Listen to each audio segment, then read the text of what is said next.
Good evening. I'm Megan Wolf. And I'm Jeremy Dawes. Our main headlines tonight. Daddy, it's starting! Get every single one of you's a bit Jesus. Holy cow. What a wild ride this has been. Well, that's a very... It actually notified me when you went live. I hate that about YouTube. That's my problem. That's why I miss all of your streams, because it's never telling me when you're live. So I never know. And that's why I miss half your streams. The Gamers Grotto. Don't see you enough these days. I know. And it's literally because I never know when the hell you're streaming. Because honestly, you have a Discord server and you barely ever mention when you're streaming in that. But yeah, no, it's been a while. Yeah, I hope you're doing good, Stu. Anyway, tonight we're going to be playing Not for Broadcast. This is a game that's been out for a while on PC and just recently got released for the PS4 and PS5. It's probably one of my favorite FMV games ever made, and I love it. I love the humor in it. I love the comedy. On Discord. I've gotten lazy. Nah, you're good, dude. But yeah, no, I love the humor in this game. I love the comedy. Basically, what this game is we play a news broadcasting editor. So we basically are responsible for putting together all of the footage of the news and doing it live. And we have to do it properly, otherwise we lose viewers. As we're doing it, as the game progresses, it ends up being the apocalypse and zombies and monsters. It's nuts. It's very funny. It's a lot of fun. We're going to be hopping right into this right now. So let's play some Not for Broadcast on the PlayStation 5. Yes, the people never happy. It never enough. I cannot believe you, Helen. That's all coming up on tonight's National Nightly News.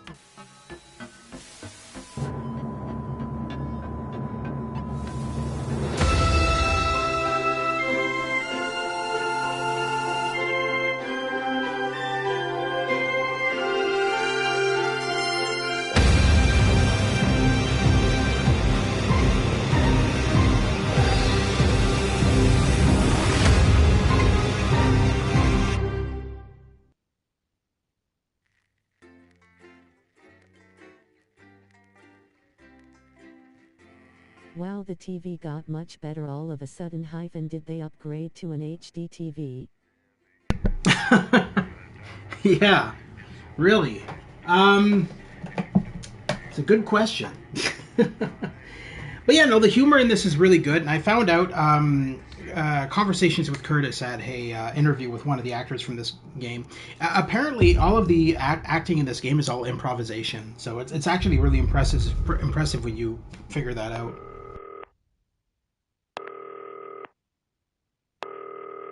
Hi, David, I have a call for you. I'm just putting it through. All right, mate. Dave here. Listen, I know you've only come in to clean up the place, but I've got a bit caught up, so you're going to have to run the news tonight. Now, don't worry. It's not hard, and I'm going to stay on the phone and help you.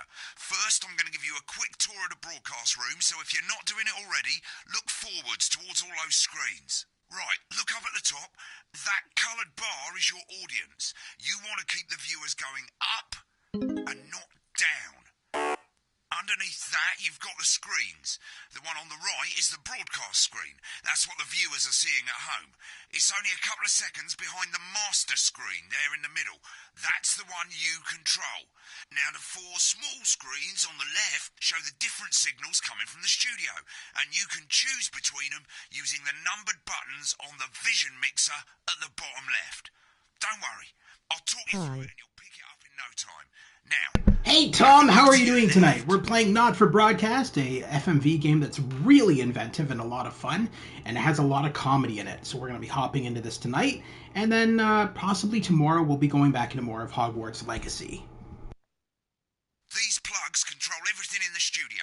I've left them set up for you, so provided you haven't fiddled with them, all you have to do now is throw the master trip switch and we're in business. Once you've got the power on, face the front again. Why are you broadcasting it if it's not for broadcast? Be careful, I don't want you to get delisted again.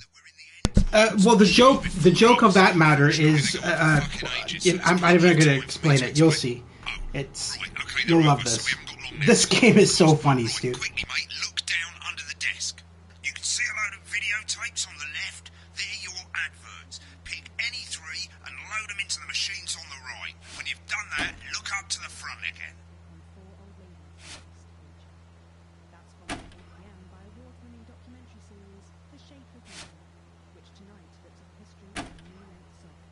You should be getting a signal from the studio soon.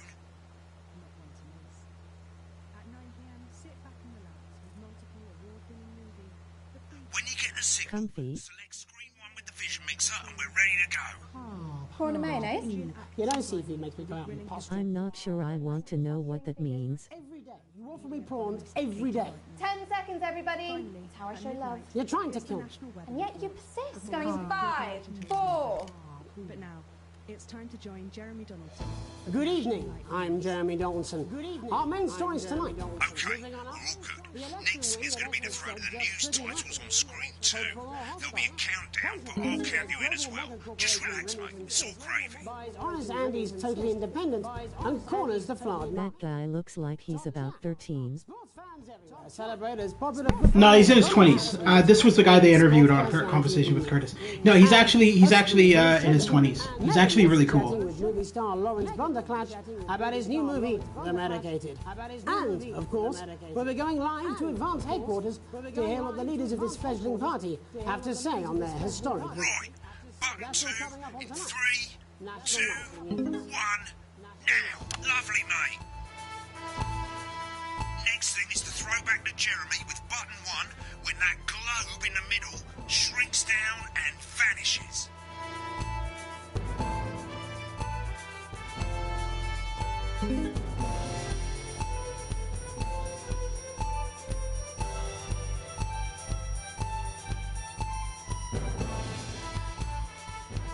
Here it comes. Switch to screen 1. Now. Lovely, mate. The votes are I like how they're putting makeup on him. the landslide victory. There's a lot of stuff. Let me pause this for a quick second. So there's a lot of behind the scenes stuff that you'll be able to see. There's a lot of bickering, arguing. Like as an example, they'll interview someone on the news, and then when it cuts to commercial break, you can watch the screen of them still live, but it's not going live out to the audience. And they're like, "What a fucking asshole! Why did we interview this guy?" Blah blah blah. It's really funny. The game is literally a comedy. It would be funnier though if he was changing his pants or something though. It does that stuff too. No, just, I'm telling you, the shit you see behind the scenes on this game is fucking hilarious. Oh, you're gonna love it. It gets so, it's raunchy as hell. It gets very raunchy, trust me. The popular vote is the biggest election win in living memory. Advance appealed to voters up and down the country with their bold promises of permanent change. But critics have accused him of a severe lack of actual policies and of being deliberately vague. The opposition parties have all conceded defeat to Advance's overwhelming mandate, but have yet to appear publicly. However, former Home Secretary... Right, it's going well. All you've got to do now is play the advert at the end of the segment. Make sure you don't play it too early or we'll all get fired. Now the clock at the top is counting you down to the advert. When it reaches 0, press one of the 3 play ad buttons over there at the bottom right. I normally play the first one at the first break and so on, but you can play them in any order you want. I'll count you into it as well, but keep your eye on the clock. To hear the co-leader's acceptance. And 3, 2, 1, advert. 1 minute back, everybody. Jeremy, I need you to fill after the ads. What? Why? Wanker Snatch is running late. I thought I'd ask him about the election. Personally, I wouldn't try to confuse him with any big words. That's the same policy we use with you. I thought that was our little secret. It's all right, he doesn't remember anything I tell him. I'm deeply uncomfortable with your burgeoning French.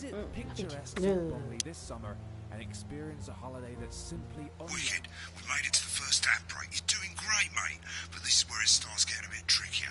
This next sequence is what we call a multicam sequence, because you're going to be Oh cutting. man, what's gonna happen when Dave won't be there for you grinning squinting face? But here's the Oh, he's not. He's not. He's not there for you. He's just a tutorial guy. At Tom's hideout, UA, he's going to screw it up like he typically does, LOL. No, I'm actually pretty good at this game. I may screw it up once or twice, but it's... Don't stay on reaction shots for too long. A couple of seconds is usually enough. Then the audience... It gets harder as it goes on, don't get me wrong. You'll see. It's honestly a really freaking good game. Make it look like those. Might as well get screen 1 selected now. No need to wait for the broadcast to start. Try and stay ahead, mate. We're coming back from the break. Quiet in the studio.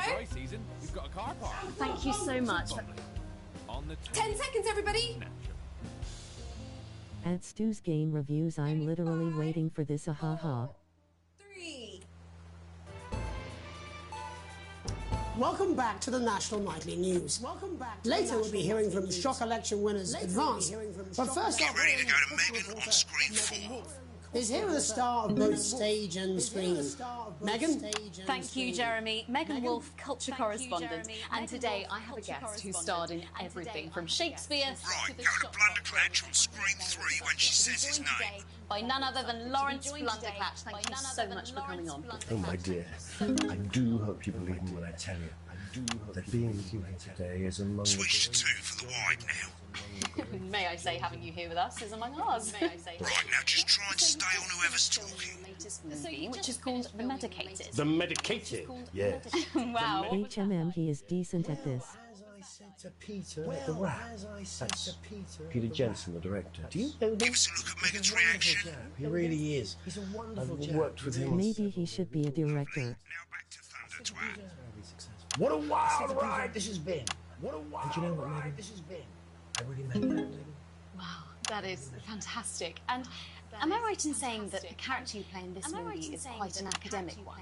Absolutely right. A scientist. Was that a challenge at all? What exactly are you implying? But seriously, yes, you're right. It was a complete departure from my last starring role when I played Sergeant Brock Rockman in Bullet Man. You'll remember that was the true story of one soldier strikes for a love that surpasses all. A love, of course, for freedom. I think it's grossed over $1 billion, but let's see who's counting.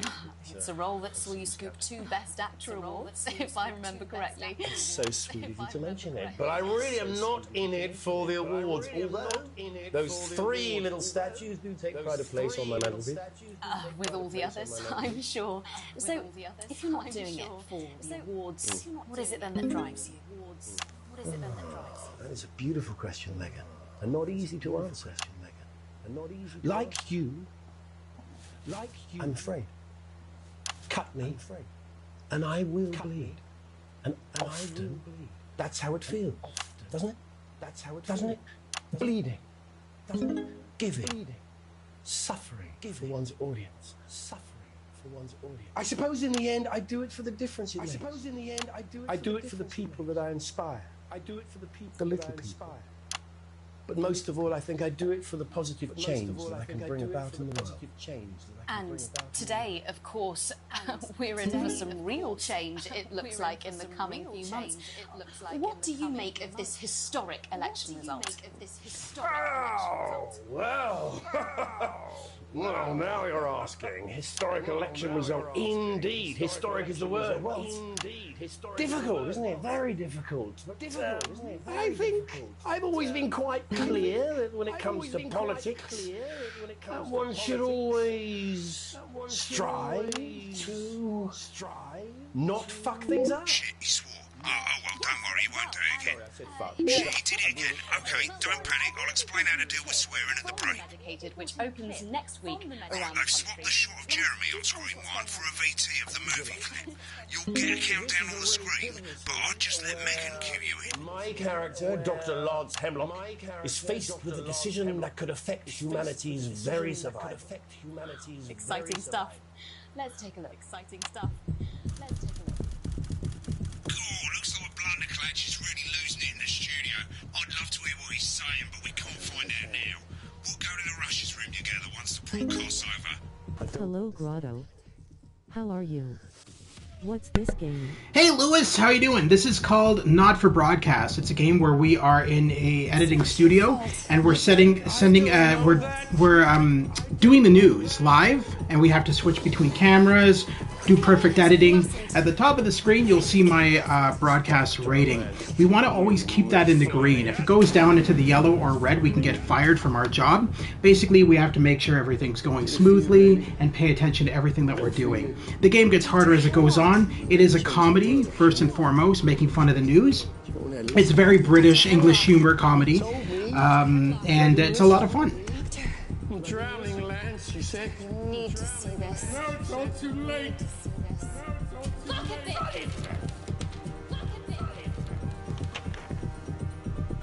This game is pretty good, I can tell already. Sterility. This formula, this is the key. No, it's fantastic, and every chapter, it's always new characters being added. They've added a whole bunch of DLCs for the game, which I will be covering as well at some point. Beaming face with smiling eyes.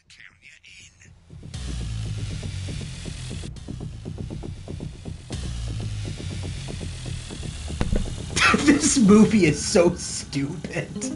Jesus Christ.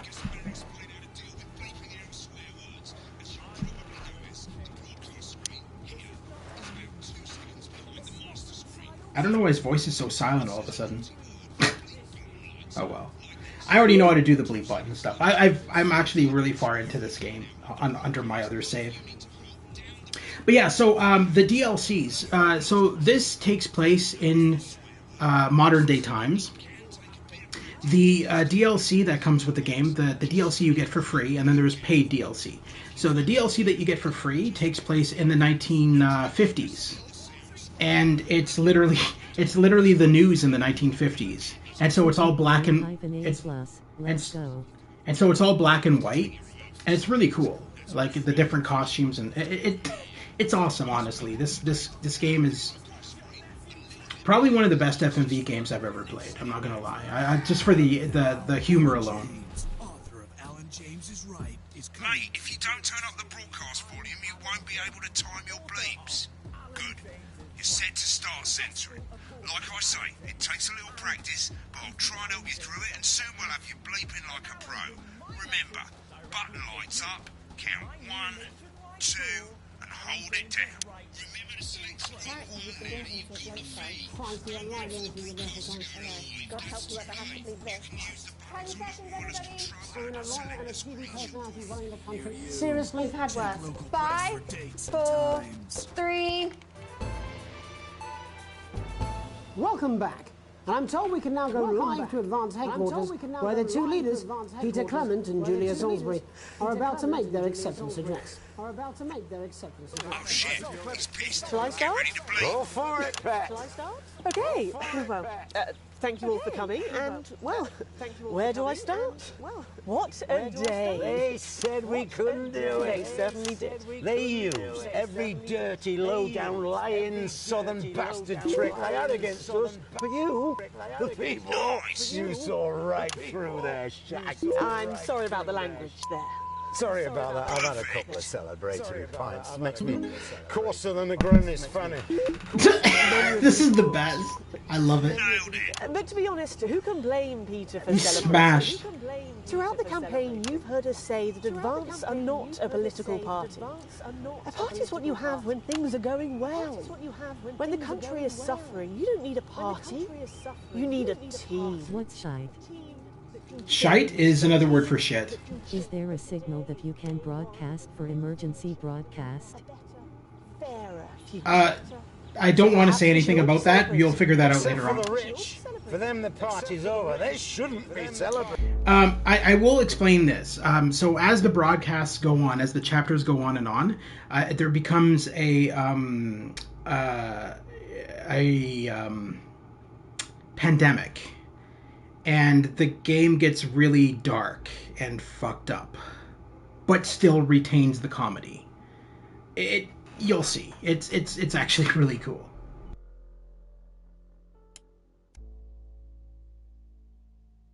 celebrating, they should be putting their shitting pants on and opening their dusty checkbook.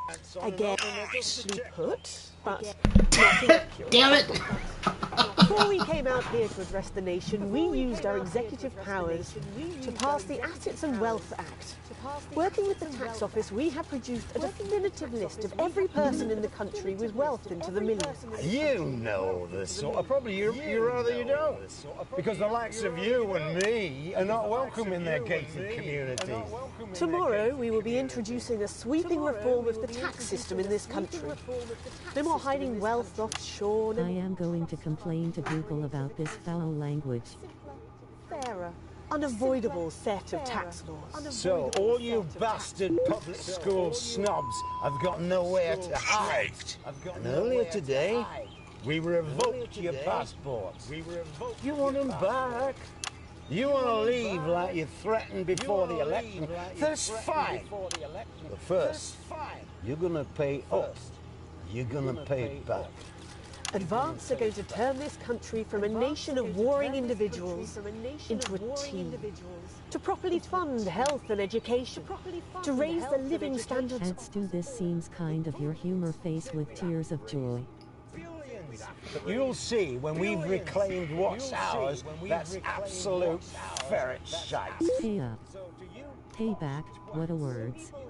As much as I rip on Stu jokingly, he is quite cultured, and he knows Monty Python and stuff like that. So I mean, like it's that kind of humor.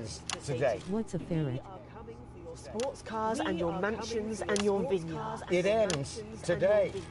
We will put the wealth of this country back where it should have always been, in the hands of the people who created it. It ends today. Yes, it ends today. And tomorrow, we'll start making it fair again, just like we promised we would. And until then, ladies and gents, I suggest we all get pissed. I can't argue with that. Thank you for your time. Well, an interesting acceptance speech. A cocktail for free. An interesting acceptance speech. Stream has an echo BTW. No, that's not an echo, Stu. That's the alternate screen. So when I'm beeping, I have to turn up the volume on the alternate screen. See? See? Echo gone. With full coverage of the first day. It's meant to do that. Two screens. Yes, exactly. Looks like you've got it now. Thanks for the help, mate. I've got to go. Because I have to. Zero to yada. I like how they think I'm serious. Oh. This is some weird. I thought you were joking. I thought you were being serious. Yeah. No. Yeah. I have to be able to hear the delay in the right hand side screen to make sure that I'm getting the beeps properly. I guess we'll watch this commercial before we go to the next chapter. This is the deal with Neil Appeal. You want to throw your money at us. We'll give you a leather sofa for a price. Oh cool, a crazy edit commercial. Eddie. Whilst the lightning is hot, you've got a disused sofa. We don't care if it's smelly, stuck in front of your telly, full of welly. We'll take that shit away. Don't make a meal out of it, make a deal out of it. We got a big ass deal on a big ass chair. We've got white chairs, blue chairs, stools, inflatable chairs. This is a crazy deal with Neil Appeal. You don't want no lame ass chair. You want a great At the Gamers Grotto, who's better than Big Boys? daughter, and he wanted her to have the best. What's Big Boys? Stools. Chairs on wheels. What was that? What was that? Chairs that are a steal and a deal. We got those chairs. You want crazy? This guy's nuts. Crazy deals got crazy deals. You want a toilet? No. We can do you a toilet. We can do you a toilet next to a chair. We can do you a chair next to a toilet. Hell, we can even do you a toilet chair. So you come on down, you bring your ass, we've got it, you want it. You want it, we've got it, you want it. You pay us, you want it, we've got it. Why is this commercial so long? This is a long-ass commercial. When the program's finished, you'll get a broadcast report. It's 3 pages. This first Damn, A+ all across the board, boys. How the camera rotates the commercial. Remember, grades mean bonuses, and they keep the boss happy. If you want to know more about how it went, select more info. If not, select continue to move to the next page. So I got A+ all across the board. That's awesome. Best commercial I watched in 10 years. Oh god, no, the commercials. Boys, sorry. The commercials get even crazier. Trust me on this. This game is something. I tried showing this to a lot of my friends and they just didn't get the humor. They were like, "This is stupid. Why'd you pay money for this?" And I'm like, "Dude, are you kidding me? This is brilliant." I don't know what you're talking about. Right, this is the important page. It tells you how much you're going to get paid and how much wealth you have overall. That bollocks at the bottom shows you the financial state of our main advertisers. But you don't own any fucking shares. You're a cleaner, for God's sake, so why would you care? It's not stupid, it's good. It's honestly really good. I do love it, and I'm glad that FMV is making comebacks all the time. Like I like this game. The shares. How did they know? Right? Yeah. I'm a live streamer. Of course I'm broke ass poor. I'm not Jacksepticeye. Alright. This is the last page and it tells you the state of the world, tells you how well the government's doing, and down the bottom there, this one's important, tells you what Channel 1 currently thinks of you. In other words, what the boss thinks. Love. He loves me. Alright. You're gonna love this part. Which studio created this game? Believe it or not, it's indie. This game was entirely funded by Kickstarter.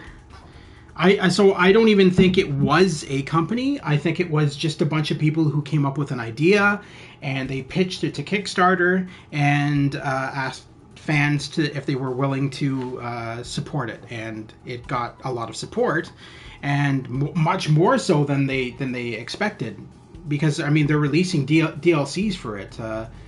They have one that just came out, and they have 2 that are coming up. Yeah. So a lot of this is it's an improv studio that all worked together. From my understanding, from the interviews I've read, is that all of this is improv. None of this is scripted. So these people are working on the fly, just coming up with these ideas and everything like that, and they filmed it. So like the guy who plays the news forecaster, Jeremy Donaldson, I can't remember the actor's actual name. He was saying that a lot of it was just improv. That's why it's so refreshing. It's all improv, and there's actually scenes, if you pay attention to his reaction, there are scenes where he starts cracking a smile and then quickly looks away from the camera. Because he's like, there's one scene in one of the upcoming chapters where he's like interviewing somebody, they start responding, and then if you look at his screen, he's starting to laugh, and then he quickly looks away from the camera, and to avoid cracking up. So it's not professional by any means, but it's still damn good. All right. On the left, that's all the broadcasts that you've done. Choose any one of them and select load tape. Once it's finished loading, you can use the rewind and the fast forward at the bottom there to help you get to the bit you want to see. But before that, so this is where we can take a look back at what we've 7 o'clock. It's the semi-final of the quotation game, and it's a nail-biting quiz tonight as a team of nuclear physicists take on 4 old ladies from East Grinching. That's followed at 8 p.m. by award-winning documentary series The Shape of Now, which tonight looks at the history of the knee-length sock and its importance during the Great Blackouts of 1871. Not one to miss. Oh. At 9 p.m, sit back So and relax stupid. with multiple award-winning movie The Freedom of Being Colin, taking us all the way up to 11:15, where, as usual, Dr. Adrian Atkinson Blimey will be grilling his guests in Incisors, and tonight sees a return for leading economist Katie Brightman. Finally, at midnight, it's the National Weather Report, before we say good night until tomorrow. But now, it's time to join Jeremy Donaldson for the National Nightly News. Good evening, I'm Jeremy Donaldson. The freedom of being Cullen, feet. Cullen. Election win that experts said just couldn't happen. Hopeful or hostile. Controversy as global... Now, I love this actor, and the reason I love him is because of how much of a dick he is. Like, he doesn't give a shit. There's been numerous times where when you cut to commercial, he'll be like, God, I wish I was fired. His personality is the best. A spoonful of sugar. But anyway, we're gonna hop out of this. We're gonna do something which Stu was talking about. So we're gonna hop back. Let's take a look at the rushes. So the rushes is the stuff that we see behind the scenes that we don't actually get to hear.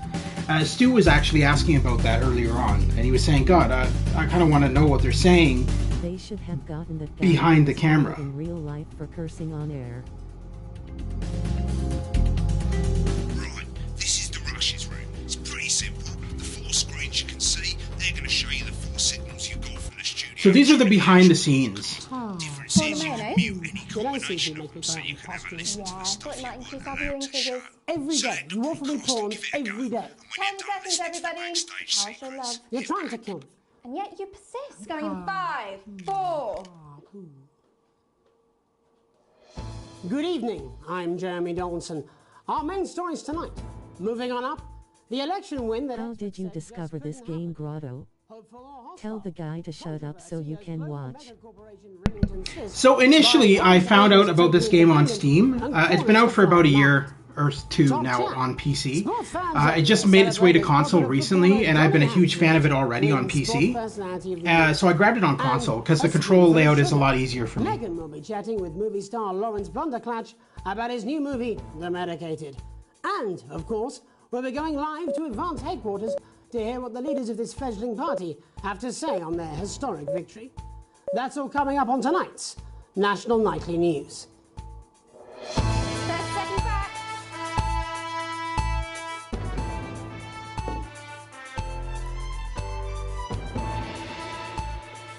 Seriously, that big Blunderclatch on election night? Yeah, Megan's pretty pissed off too. I'm not surprised. The bloke wouldn't know democracy if he shut his cornflakes. Yeah, but he's hot though. Who wouldn't know democracy if it's shat in his cornflakes? Going in 5, 4, 3. But first, the votes are in and it's a decisive win for Advance. The landslide victory, with an astonishing 81% of the popular vote, is the biggest election win in living memory. Advance appealed to voters up and down the country with their bold promises of permanent change, but critics have accused him of a severe lack of actual policies and of being deliberately vague.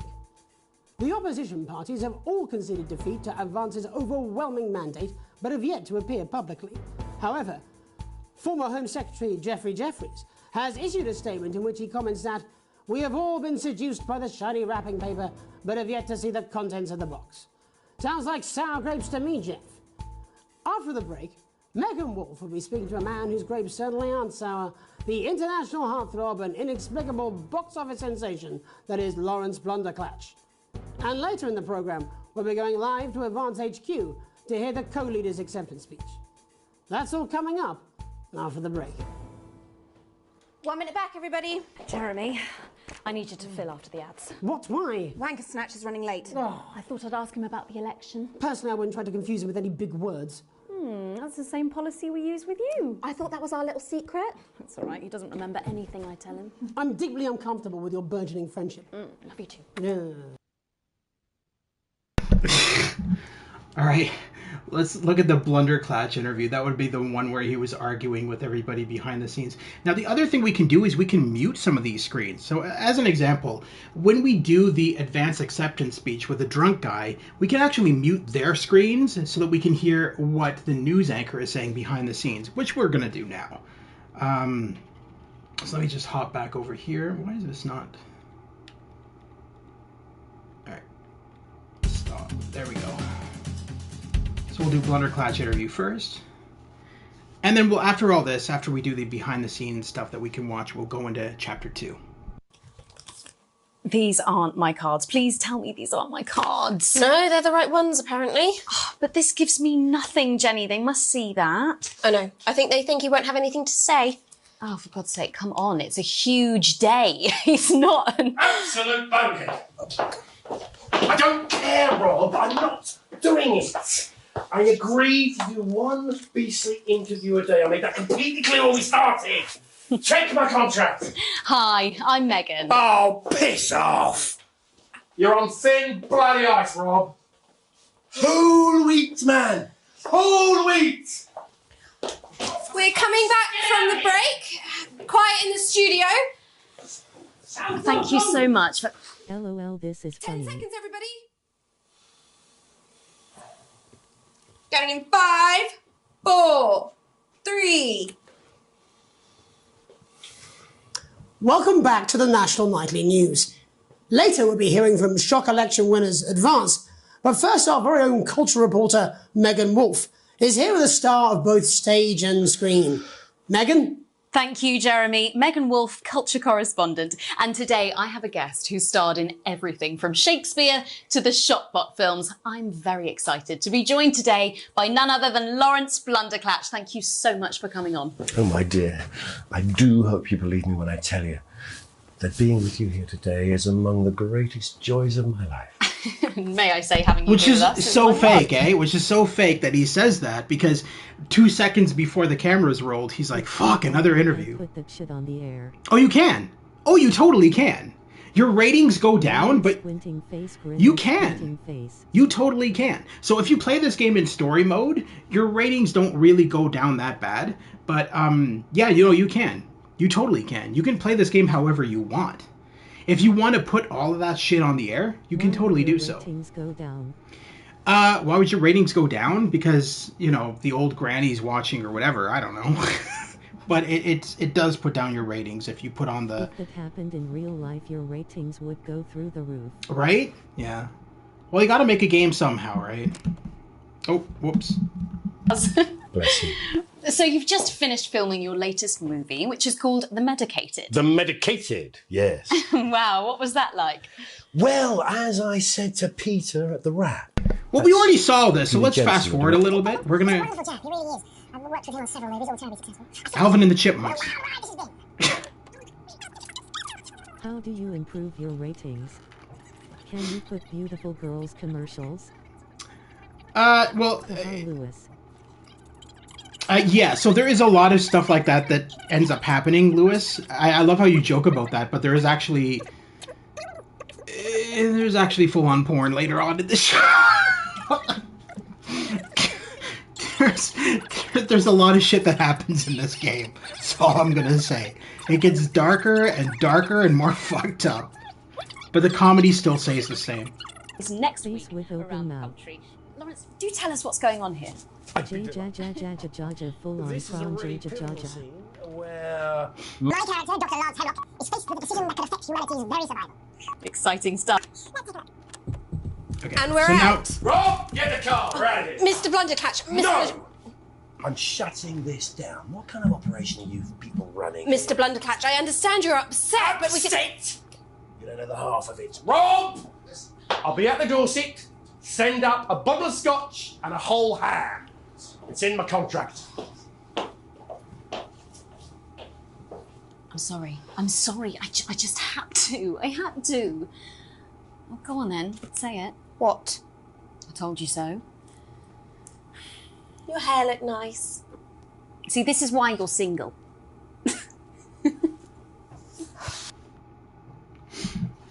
All right, so let's go to the final one, which is the acceptance speech. But this time we're gonna mute 3 of these cameras so that we're not getting any feedback of the election people. Apparently because he's been we drinking don't since lunchtime. really care about what they have to I say. know. God help whoever has to bleep this. Because we already know 10 what they seconds, said. everybody. I mean, a lawyer and a TV personality running the country. Seriously? We've had worse. 5, 4, 3. Welcome back. And I'm told we can now go live. This why I'm single. I'm writing all this material. It's gold. Are about to make their acceptance address.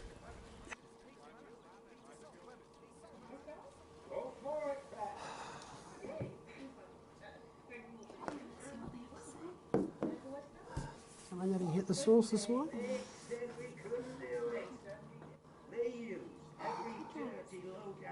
It's very green.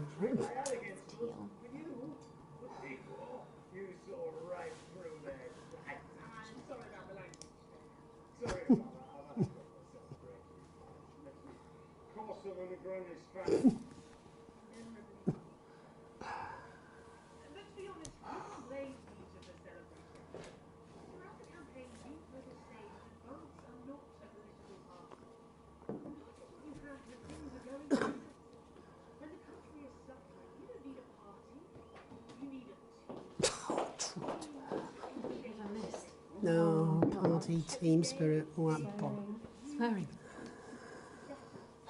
I bet after this ends he totally starts grabbing her. No, they actually, none of them get along off camera. Not really. They all kind of hate each other. They're all just there for the paycheck.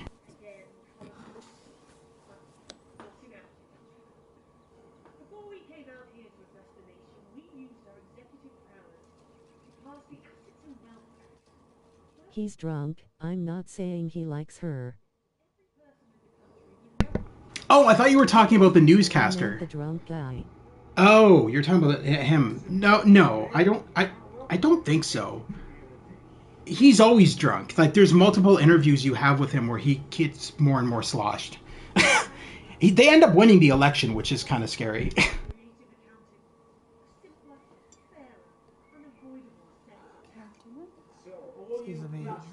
Incursion on personal liberties. I've got nowhere to hide.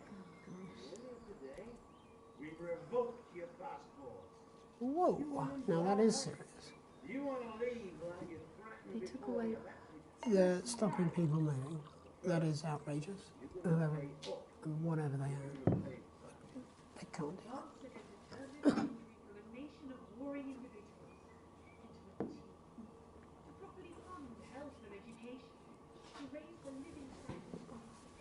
The pundits said we'd have to raise billions, but you'll see when we've reclaimed what's ours, that's absolute ferret shite.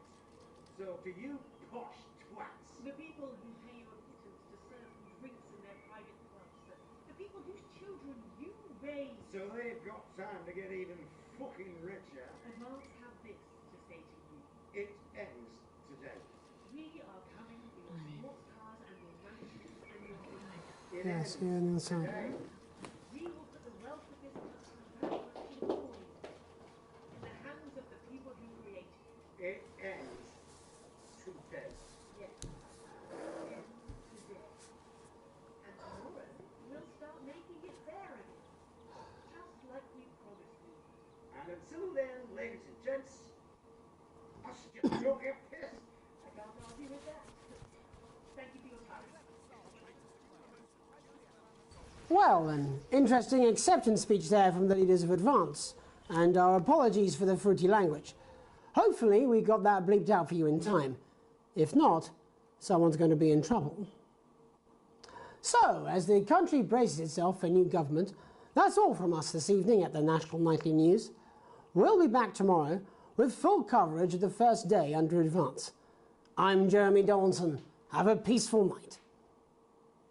And we're out. Good job, everybody. Same again tomorrow. Call times are on the board. So, same old boring politics then? Is this some weird fever dream? Am I dying now or something? You should be so lucky. I'll see you tomorrow night. Not coming for a drink? Nope, got a date. Lucky you. Try not to get murdered. Jesus Christ. Try not to get murdered. All right. So let's stop that and we'll head back. Now the adverts we really don't need to see, so we'll just go to continue. Continue our chapter. But yeah, no, it's a very inventive game, and it's out I think for everything right now. It's out for Xbox, PlayStation, PC, and I think it's also on Switch too. Oh, yeah, so this is the stuff that happens behind the scenes. This is the stuff that happens at your home and stuff like that. For this part, they played it like an old-style adventure game. So I'll read all this stuff off, kind of like the stuff you see on Stu's channel, like an old-style adventure game, a text adventure. Anyway, day 3 on Unexpected Form. You arrive home to find post on the mat, most being nothing more than the usual junk mail. One letter, however, catches your eye. The team wants to know you. Curiosity gets the better of you, and you open it. It's a form from the new advanced government asking for information on all citizens. The first page is filled in already. Your name, Alex Winston. Your spouse, Sam Winston. Your children, Charles Winston, 14, and Susie Winston, 19. Well, you muse, at least they got the basics right. The rest of the questions are left for you to complete. They appear to be mandatory. What is a text adventure? What is a text adventure? You're asking that, and you run text adventures on your channel. Okay. They appear to be mandatory. Question 1. Upon starting a new job, you would A. Be friendly and introduce yourself to your new co-workers. B. Be productive and get to work immediately. C. Ease yourself in and orientate yourself with your new workplace. Or D. Reminisce with friends about old jobs. Well, we're going to do A. Be friendly and introduce yourself. I would rip up this paper and take it outside and piss on it. Well, that's why you run a YouTube channel, isn't it? A colleague in a different department has confided in you that they've been taking home confidential information. Now, a file of minor importance has gone missing. You would A. Help your colleague cover up their violation. B. Recommend that your colleague reports it. C. Promise your colleague that you won't tell anyone. Or D. Report the violation to your supervisor immediately. Tom says report. Let's do it. Question 3. An entire department was fired today for consistent underperformance. Your boss has put in place new targets that are significantly higher than the previous ones. You would A. Leave work on time. B. Stay late to ensure you hit the first deadline. C. Leave work early and head to the pub to chat about the changes with colleagues. Or D. Leave work early and head home to see your family. Update your resume. I would say I would say this one. You gotta keep your boss happy. It's the annual company barbecue, and you and your family have been invited. You are looking forward to enjoying a nice day out with friends and family. Are washing your hair that day. Go if you're free, but wouldn't mind missing it. Have been practicing with your co-workers and think you'll win the talent contest this year. Yeah. You've had a long, successful career and are now about to retire. In your speech, you list your achievements and all the good memories you have of working there. Give an honest review of the pros and cons of the company. Focus on issues and challenges you faced while working there. Refuse to attend.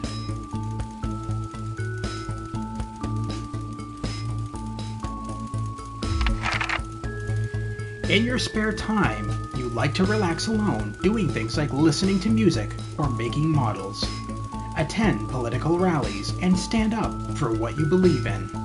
Encourage and support your children with their hobbies. Play in your local sports team.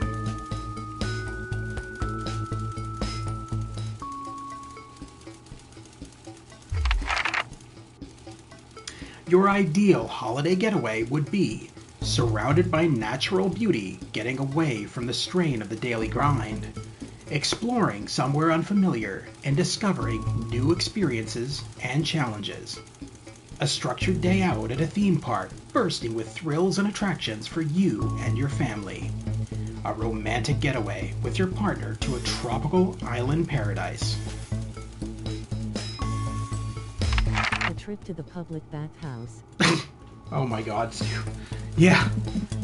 It is most important that the government keeps people safe, free, happy, equal.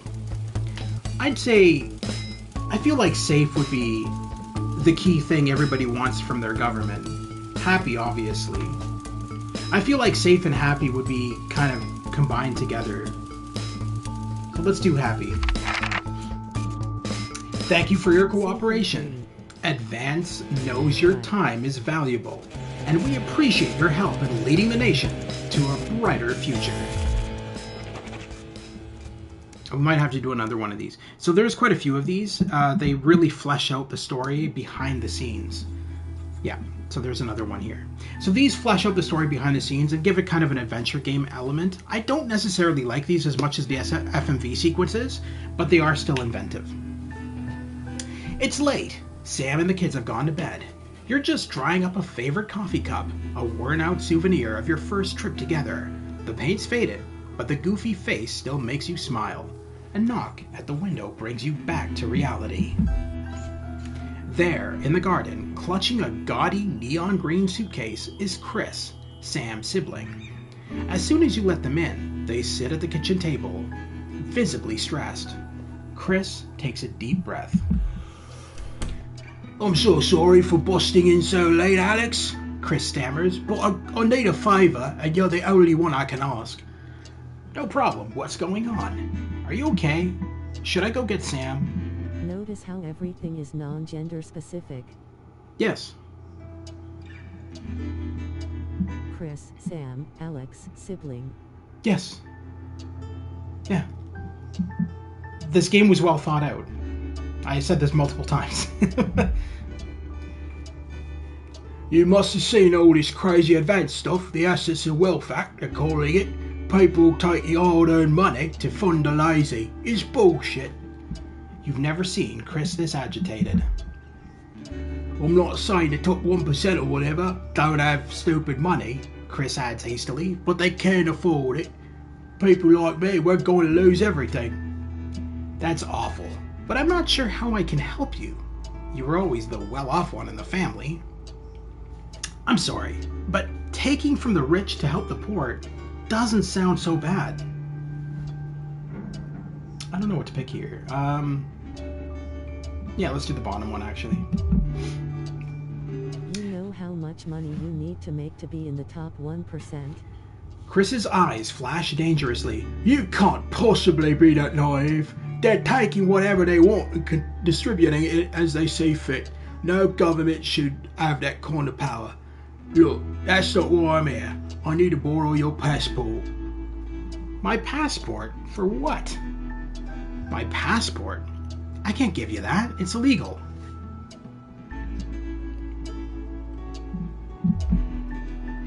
They're taking mine in after bloody countries, but people always say, say you and I look similar.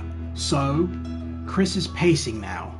I need to leave before it's too late. Once I'm out, me and me money will be safe. But I need to go now before they freeze my accounts. Has way more depth than I thought. Please, Alex, I wouldn't Please, I screwed that up. Please, Alex, I wouldn't ask if I had any other choice. Okay, it's upstairs in the safe. Let me go get it, and you can take it. Surely there's another way. It can't be that serious. Let's do the second one. I don't feel comfortable giving anybody a passport. It's illegal. Chris's mouth falls open. You're joking, right? I've always done right by you and Sam. I've treated your children like they were my own. We're family. Does that mean nothing to you? Alright, I'll go get the passport. Family's family. It's against the law. I can't help you with this. Fine, I'll solve this myself. Chris spits. So much for family loyalty, eh? Grabbing the neon fluorescent suitcase, Chris disappears into the night. You go back to the dishes, picking up Sam's cup again. The peeling face now seems to bore into you. The knot in your stomach tightens. Sorry, I'm skipping town tomorrow myself. Yeah. Sorry, I'm going on vacation with my passport. Bye.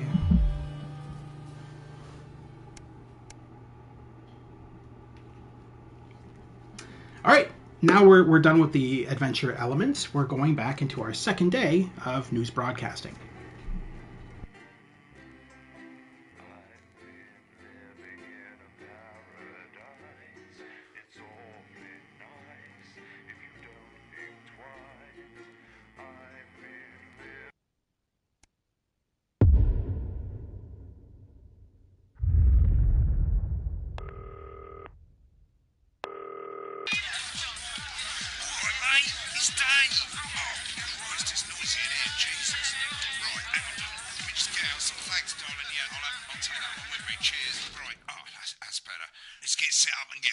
So I can get back to my guests.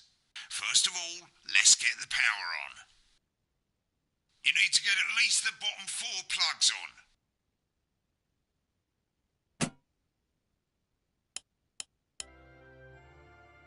Right, let's load up the adverts.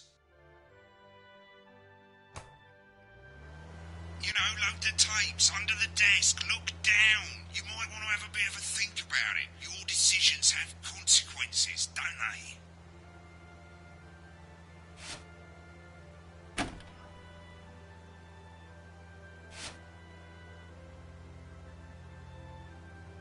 Let's do another Crazy Meal commercial. Those ones are funny. Let's do another one of those. And Juice de Cochon. An elegant new skin cream with a porky little twist. What? What even is that? Alright. Right, you can see they finally got the old headline system up and working again. And the Vision Mixer's already in headline mode because headlines always come at the start.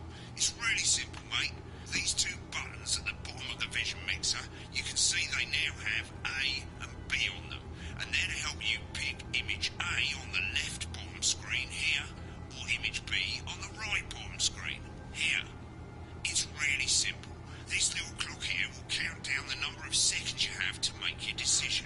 Now you're in auto headline mode, so if you don't bother to pick a photo before that clock runs out, the machine's just going to pick one at random for you. I just want to say one more thing, mate. The pictures you choose to show of these people, well, that's how the public is going to perceive them, and that's going to affect their lives. So like with the adverts, choose carefully. And we're off. Good luck, mate. If I get time off, I'll be back in the next break. Yeah, I'm coming, darling. Snuggle hugs? That's the bastard. Yeah, I wouldn't get one of those. My friend Janet says theirs gets really hot. Is this Janet who thinks dogs have their own secret language? Yeah, the one that mistrusts the moon. 10 seconds, everybody. Not the best source of consumer advice, then. Don't blame me when it explodes. Going in 5, 4, 3. It's time to go over to Jeremy Donaldson for tonight's National. Good evening, I'm Jeremy Donaldson. Our main headlines tonight. Destination unknown. At the end of Advance's first full week in office, we ask exactly who's leading this charge. Tonight, I'll be discussing what the new future may hold with a leading economist and radical free thinker, with the country's wealth creators in a state of panic, and unfavourable rumblings already heard from overseas. I'll be asking my guests whether Advance can deliver on even a fraction of their manifesto promises. Out with the old. Remington's Fist have appointed Sophia Remington as their new CEO. The following photo, taken from our archive, gives us a sense. I love how the one is of her Smash playing like At the fucking. tender age of 23, becomes the youngest female CEO in history. Sophia Remington has always impressed. She was top of her class at university and graduated with the highest honours, immediately being asked back to lecture. The markets have responded favourably to Sophia's appointment, with stocks rising 30 points in light of the announcement. In her first press conference this afternoon, Sophia announced a children's toy named Mr. Snugglehouse. Sophia promises it'll be all the rage this Christmas, but concerns have been raised about the product's safety, making a splash. Intrepid scientist Dr. David Wall and marine biologist Ingrid Swarsborg-Horgensford. So one of them getting ready to fight. The recently discovered cave system was previously thought unreachable, but thanks to a new breakthrough in underwater flower technology, the pair hope to successfully reach the imposing central cavern and the undiscovered plant species it contains. This is, of course, only the latest in a series of successful expeditions for this unlikely pairing. In a joint statement about the dangers their team might face, the pair stated, "We will face the plentiful challenges together, like we always have." Playing the field, rumours abound that sporting legend Johnny Hamsleeves is snapped leaving Bush, one of the capital's hottest clubs. The footballer was caught while out celebrating being named This should be a picture-in-picture like on old real newscasts. The one of him vomiting. Johnny is seen here with socialite and performance funny. artist Tiffany. They never just show a still image covering the whole screen. Has kept her firmly in the public eye. Could romance be on the cards for these two? The thing is, you're comparing it to American broadcasting. With Advance promising a radical new position on crime, how afraid should we actually be? I'll be going live around the country to talk with people who've seen the criminal justice system from every perspective, with more and more powers passing to the police, and less oversight. But I agree, like it feels weird having a full image on the screen like this. But all that, and Megan Moore, a group of young actors already experiencing the positive side of the new Assets and Wealth Act firsthand. They'll be talking and performing later. That's all coming up on tonight's National Nightly News.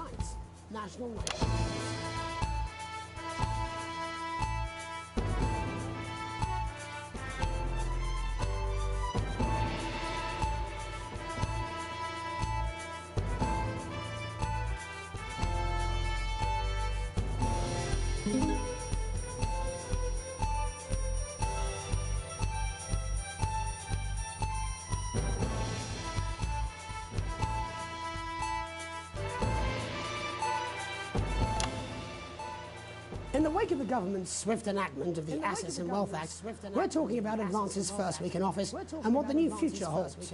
Joining me are Katie Brightman, a leading economist, and Alan James, author of Alan James is Right, The Free Man's Guide to Waking Up.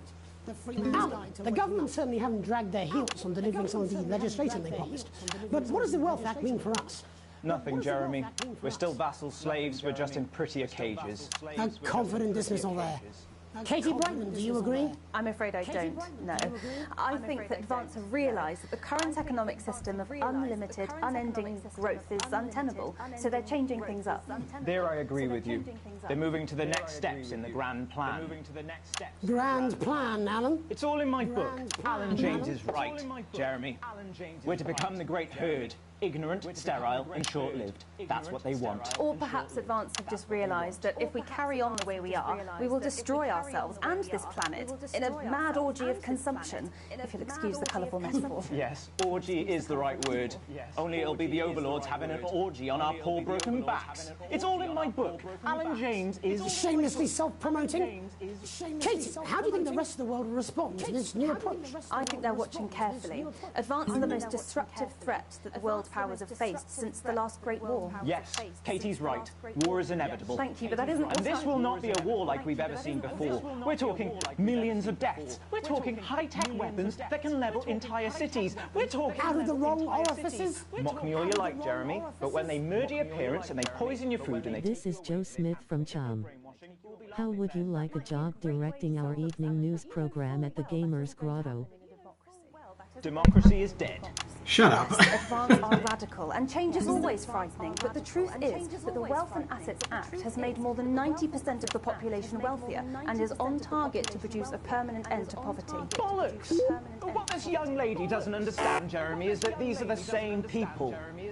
Maybe they've rebranded, but it's all a little circus act to keep us from seeing the tyrant behind the curtain. That's where you're wrong, Alan. For a start, they've mobilised the youth vote like we've never seen before. You say mobilise, I call it grooming. The grooming of an entire generation to walk happily into eternal bondage. They're like psychic paedophiles. But based on the facts. Katie, what are your positions? The Assets and Wealth Act is only the first step. Advance now have a historic budgetary surplus, and as well as properly funding our public services, they're already funneling unprecedented amounts into scientific research and the arts. Or, as I call them in my book, Frankenscience and opiates. Like opiates, see? Can we get back to the issue at hand, please, Alan? This is the issue. It's all coming from the water, the chemicals. They're pumping it full of belief juice. Don't get me wrong. I want to see these changes, but only if they're sustainable. If Advance lose their power after spending half of our GDP on dismantling infrastructure, that could be catastrophic. The catastrophe is that they're succeeding. They've got us sat here talking about their puppet show. All right, we're running out of time. Quickly, Alan, what does the future look like to you, Alan? A bleak space where we've all been figuratively sodomized into submission. Of course. Katie? We might be on the eve of a brave new world. God knows we need some change, but we need to be cautious. Let's walk forwards with our eyes open. Two very different visions of the future there. Alan James, Katie Brightman, thank you for joining me. When we come back, I'll be investigating law and order before Megan meets some beneficiaries of the Assets and Wealth Act. That's all coming up tonight on the National Nightly News. 1 minute back.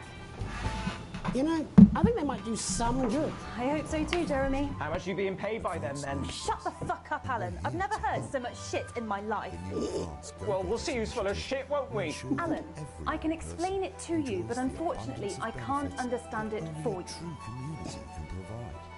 Well, I don't know what she meant by that. Of all the ups and downs to help me.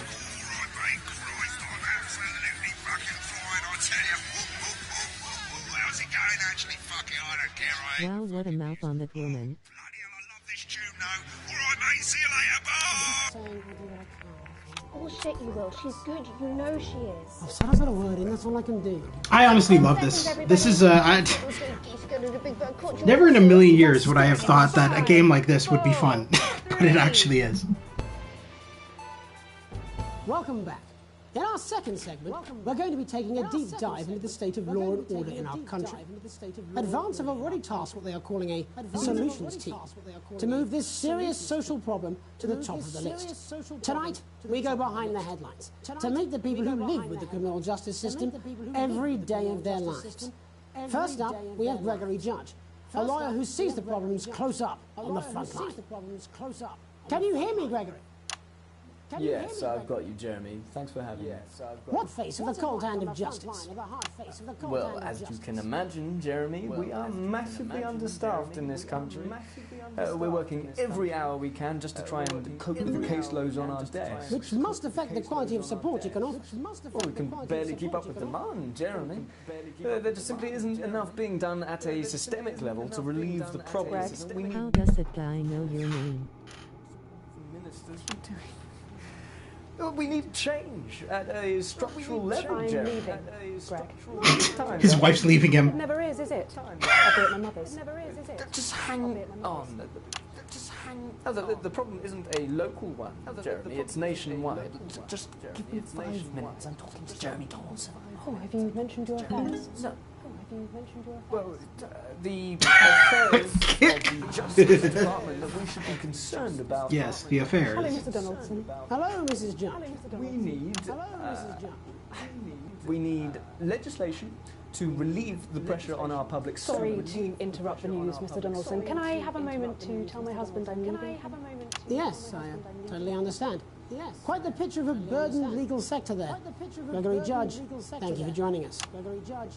Next, I'm joined by Police Chief Constable Bob Peel, a man with a very different perspective on our nation's crime. Do you think there's a problem with the system, Bob?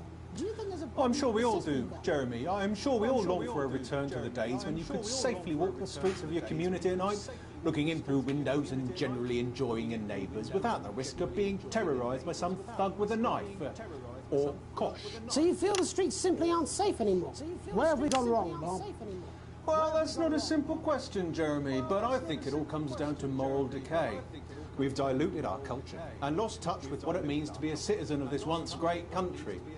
Also, as the vicar noted in Sunday's sermon, we probably shouldn't have banned hanging. And to what do you attribute this moral decay? Foreigners, gays and gypsies mainly. Oh It's my all God. in the Bible. Look, Leviticus clearly states that... Hang on a moment. Sorry, the bloody chips escaped. Delia, could you give me a little help, please, dear? Delia, could you give me a little help, please, dear? As I was saying, Jesus didn't like immigrants much, did he? And just to be clear, you think it's the immigrants who are responsible for the moral decay? Absolutely, Jeremy. Back in your box, Clive. Back in your box. Delia, I really could use a little help with this. Oh, sorry, oh my God. Yes, I'm talking to Jeremy Donaldson. Clive, could you put him back? Oh, Clive, you know it's Wednesday. Back in your dip space. And whose responsibility is it to make a change, Bob? Well, it is certainly not the responsibility of the decent, good, white people of Darling, this... where's the padlock? Oh, hold on just a moment. Clive, this simply won't do. Not He's supposed to be the chief of Clive, police. I'm not having this again. Naughty, you beast cut. As I was saying, Jeremy, moral decay. Crime is the responsibility of the criminal, no one else. Look, everyone has a soft story. Face with spiral eyes. Look, when our daughter Alice comes home with an A-, does she go to the spree? No, she takes 3 of her pills and hides under the stairs like a normal child. Thank you, Bob. Bob Peel there, really locking down the police's position on morality for us. And finally tonight, hopefully uninterrupted, it's time to get to the heart of the matter. Tony Dawson has recently been released from prison after serving 3 years for aggravated assault, burglary and menacing a swat. He's agreed to talk to us today, which is also, I believe, his birthday. Hey. Many happy returns, Tony. Cheers, Jeff. Hey, Corey, how are you doing? Sit wank, Tony. Everybody else does. No, I'm not going to be doing that. Can you tell us what it's like in prison, Tony? Tit wank, Tony. Hey! Prison's a mixed bag. Structure's quite nice, but it's a constant battle against institutionalisation, as you can imagine.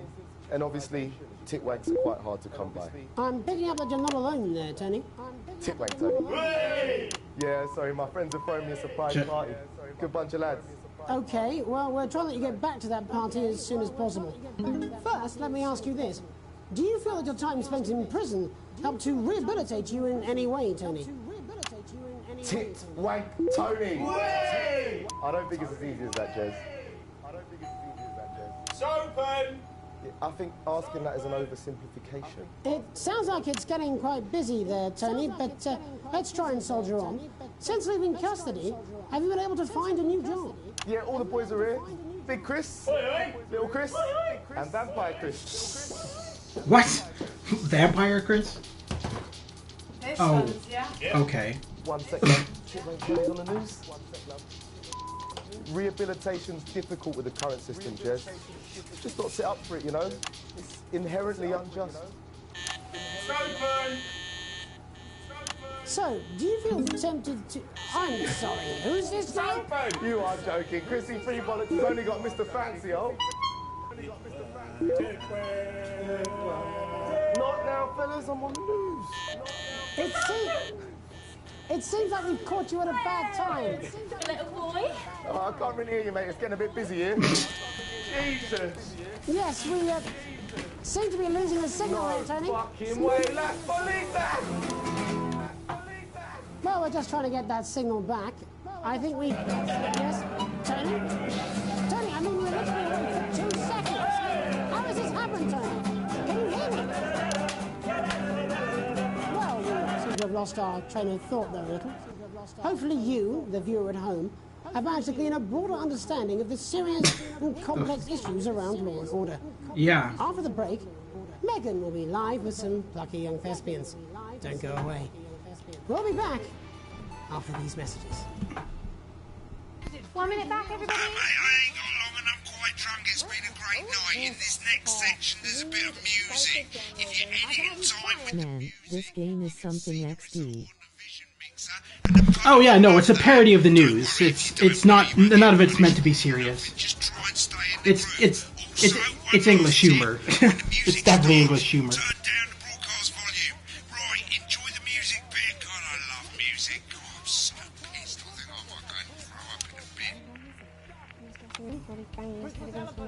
Looks right, I've got this. I'm sure he's on his way.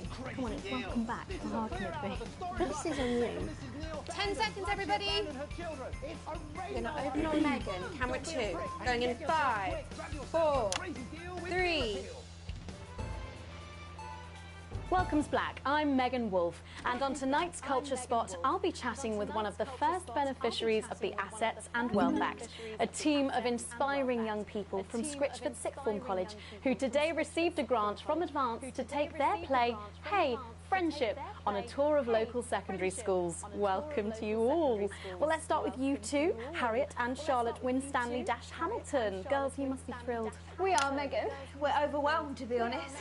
And I believe you two are sisters, is that right? Yes, Charlotte's my oldest. I'm the older, more popular one. I'm joking. Harriet and Trey were really the ones who came up with the whole idea. So, Harry and I were shooting the breeze in the cafeteria, and I said, hey, let's actually do something. So I went to look for a drama teacher. But she'd been laid off due to budget cuts. Fortunately, I directed a pantomime when I was at university, so I knew the ropes, as it were. Oh, right, yes, but you're the maths teacher, aren't you? Yes, that's me, Jeff Algebra, maths teacher. Maths is really important. Oh, thanks, Steve. Maths is really important. Yeah, thanks, Steve. As is theatre. It's one of the oldest art forms in history, Aristotle. I just think that when we travel around all these problem schools and the poor kids see us, they say, hey, I really want to be like those attractive kids. And that's a very beautiful and powerful thing. We touch our audiences, and they touch us right back. I suppose with a surname like Algebra, there was really only one choice of career for me. My wife, Angela, and I, we often laugh about it. Angela Algebra. Yes. Angela Algebra. Yes. We just want to bring a bit of song and joy into people's lives. And teach people about the difficult issues. The issues in the play are what really matter. And I think you're going to be showing us an extract from this play, aren't you? That's right. To put into context, I play a young first year who's having some troubles at school. Her character doesn't actually have a name, yeah, because in a way she's like all of us. It's like a metaphor, maybe maybe she's you at home, or like, maybe she's you, Megan. Maths is really important. Yeah, thanks, Steve. Put it in, Coach. Yes, thanks, Steve. Right, well, I'm going to have a little chat with your teacher while you run off and get ready. I can't wait to see it. That's it, that way. So, Jeff, when did you first hear about the grant? 2 days ago. A letter from Advance arrived at the school. Now, the headmaster thought it was all a prank, but his secretary retrieved it from his bin and brought it to me. Wow, how did you react? I also threw it in the bin. But then, Harriet and Trey rescued it, and they rang the number at the bottom of the page, and next thing you know, we're on tour. Wow. Well, I think we can all guess which way you'll be voting from now on. Do you know what? It's funny, because Angela and I don't usually vote. We're not very political. I'm a mathematician, of course, and she's a paraplegic, mainly. But we did used to watch that Peter Clements DIY show back in the day, and so we thought, why not? Let's have a go at this old democracy thing. Okay. And here we bally well are. Good stuff. Fucking brilliant! So, let's have a look at a short section of Hey, Friendship.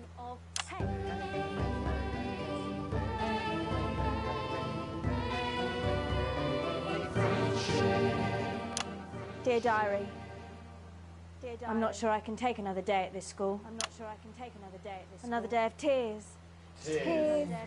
Another day of fears. But still I walk the corridors alone. Dreading what might be around every corner. What's around the corner? It's so bad. They're taking this on tour. Around the corner. Oh, hi Gary.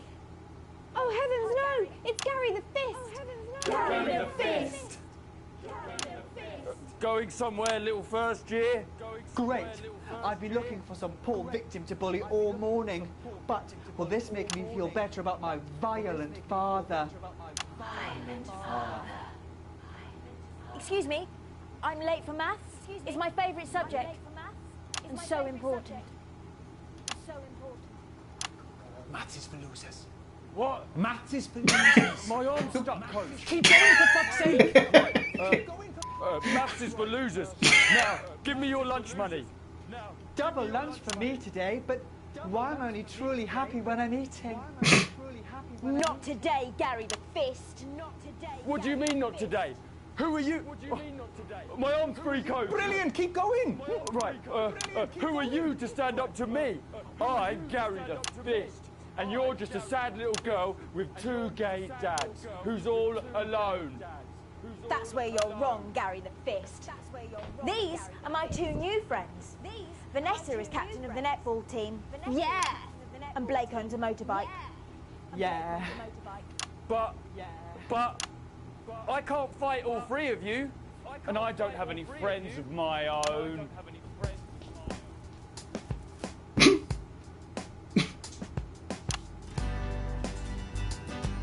So stupid. Take a look at me. Take a little look at my face. I could be you. She could be you. And you could be me. Or you could be me. Life can be peachy keen if you work as a team. It's my choice to be mean. So stop now, make a different choice. Listen to that inner voice. Rolling on the floor laughing. Listen up, I won't take no crap. Who said middle class girls can't rap? I ain't afraid of your crew lads. I'm a mother loving rebel, but I still love maths.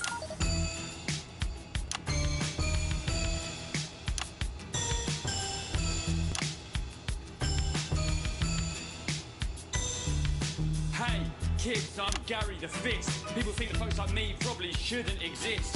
But that's just prejudice, and I'd do better if you knew the way that I became Gary the Fist.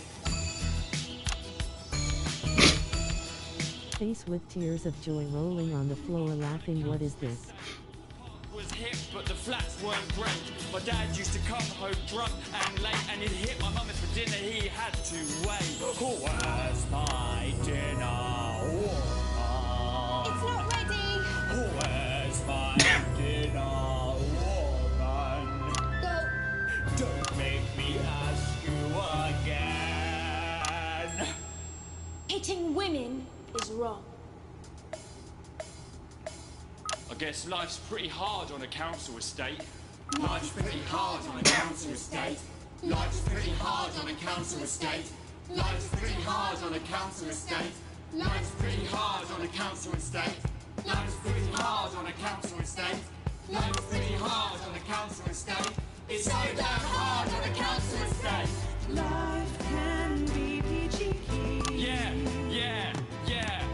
If you work as a team. Just work as a team. It's your choice to be me. It's my choice. I did that on purpose, because his reactions are hilarious. Listen to that inner voice. Friendship! Yes! He just is like, what the fuck? Well, thankfully that's all we have time for tonight on the National Nightly News. Join us tomorrow night for all the headlines from across the country. My name's Jeremy Donaldson. Have a peaceful night. And we're out. Oh, that was brilliant! What the literal fuck was that? I believe that was art. I believe I've got a 14-inch cock, but it doesn't make it so. I have a similar belief about an adequate tape check. Oh, someone please get these twats out of my studio. Pulls the dihydrogen monoxide right from your pores to give you the crisp, brittle skin you've come to expect. Jeremy feels the vibe. Revitalize the appearance of the strength of your face's skin. 41% of women we surveyed said they loved their visible flakes, and 7 out of 10 dentists would recommend it. Jus de cochon, because we said so.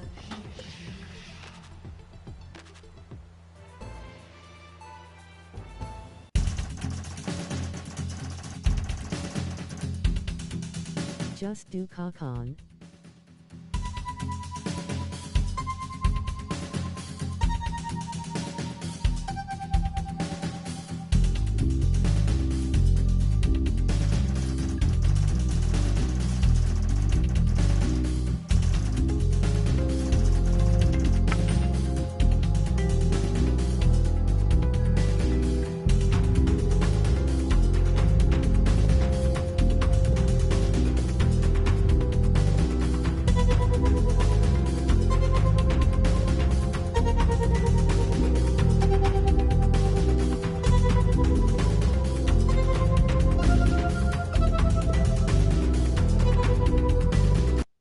No, for my sister's kid, Mr.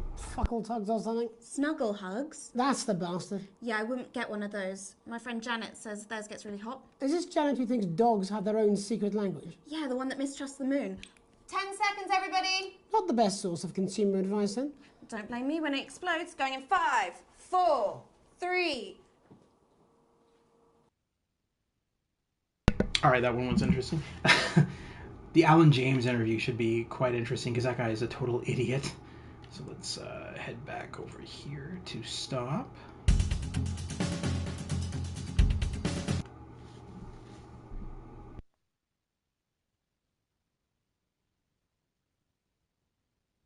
All that, and Megan Wolfe with a group of young actors already experiencing the positive side of the new Assets and Wealth Act firsthand. They'll be talking and performing later. That's all coming up on tonight's National Nightly News. 30 seconds back, everybody. Can we get the gets in quickly, please? We actually had to make the book indestructible because people tried to set it on fire too much. It's like Thanks for coming on. Bonfires. Thanks for having me. But, Alan James, no doubt you've read my stuff. I try not to, if I'm honest. Behave. You're not the boss of me. I literally am. I try not to. 10 seconds, everybody.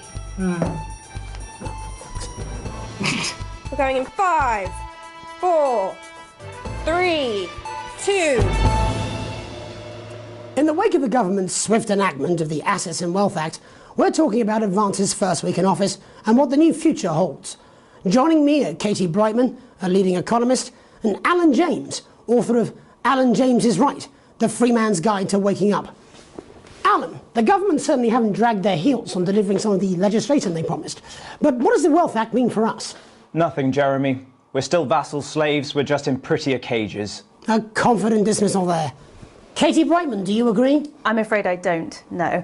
I think that Advance have realised that the current economic system of unlimited, unending growth is untenable, so they're changing things up. There I agree with you.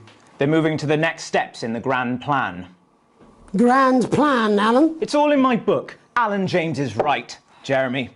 We're to become the great herd, ignorant, sterile and short-lived. That's what they want. Or perhaps Advance have just realised that if we carry on the way we are, we will destroy ourselves and this planet in a mad orgy of consumption, if you'll excuse the colourful metaphor. Yes, orgy is the right word.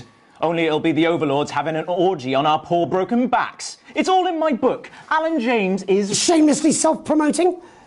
Katie, how do you think the rest of the world will respond to this new approach? I think they're watching carefully. Advance are the most disruptive threat that the world powers have faced since the last Great War. Yes, Katie's right. War is inevitable. Thank you, but that isn't what And this will not be a war like we've ever seen before. We're talking millions of deaths. We're talking high-tech weapons that can level entire cities. We're talking... Out of the wrong orifices? Mock me all you like, Jeremy, but when they murder your parents and they poison your food and they take you away to their camps for hypno-brainwashing, who will be laughing then? That might be a great way to sell books, Alan, but you know full well that isn't going to happen in a democracy.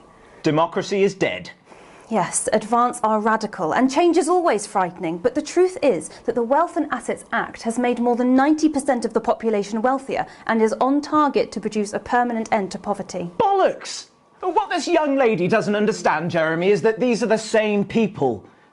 Maybe they've rebranded, but it's all a little circus act to keep us from seeing the tyrant behind the curtain. That's where you're wrong, Alan. For a start, they've mobilised the youth vote like we've never seen before. You say mobilise, I call it grooming. The grooming of an entire generation to walk happily into eternal bondage. They're like psychic paedophiles. But based on the facts, Katie, what are your predictions? The Assets and Wealth Act is only the first step. Advance now have a historic budgetary surplus, and as well as properly funding our public services, they're already funneling unprecedented amounts into scientific research and the arts. Or, as I call them in my book, Frankenscience and Opie-arts. You'll see him, he's trying not to break character. Can we get back to the issue at hand, please, Alan? This is the issue. The news anchor, he's trying not to break character. They're pumping it full of belief juice. Don't get me wrong, I want to see these changes, but only if they're sustainable. If Advance lose their power after spending he's half trying of not our to crack GDP up, on 'cause it's all dismantling improv. infrastructure, that could be catastrophic. The catastrophe is that they're succeeding. They've got us sat here talking about their puppet show. All right, we're running out of time. Quickly, Alan, what does the future look like to you? A bleak space where we've all been figuratively sodomised into submission. Oh, of course. Katie? We might be on the eve of a brave new world. God knows we need some change, but we need to be cautious. Let's walk forwards with our eyes open. Two very different visions of the future there. Alan James, Katie Brightman, thank you for joining me. When we come back, I'll be investigating law and order before Megan meets some beneficiaries of the Assets and Wealth Act. That's all coming up tonight on the National Nightly News. 1 minute back. You know, I think they might do some good. I hope so too, Jeremy. How much are you being paid by them, then? Shut the fuck up, Alan. I've never heard so much shit in my life.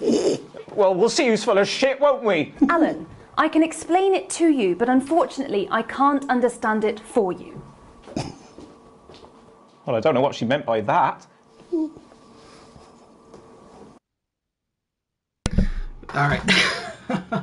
I don't know if we want to do all of these, actually, because I feel like it's going to play the whole segment, and we don't really want to do that. Law and Order is going to be the...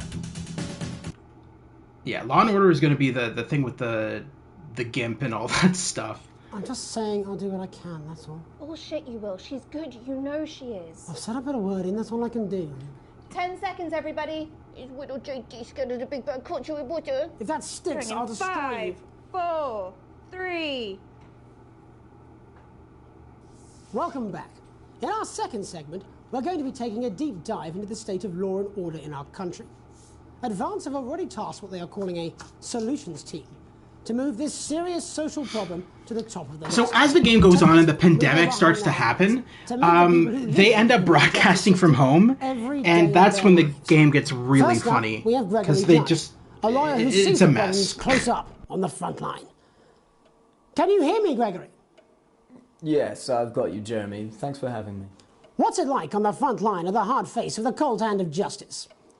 Well, as you can imagine, Jeremy, we are massively understaffed in this country. We're working every hour we can just to try and... there just simply isn't enough. Bring down at a systemic level to relieve the problem. We need more support from ministers. What are you doing? We need change at a structural level, Jeremy. I'm leaving, Greg. Not a good time, darling. It never is it? I'll be at my mother's. Just hang on.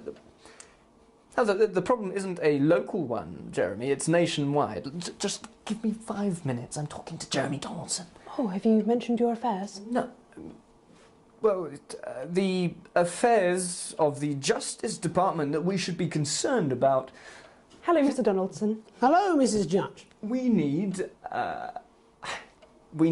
legislation to relieve the pressure on our public Sorry servants. to interrupt the news, Mr. Donaldson. Can I have a moment to tell my husband I'm leaving him?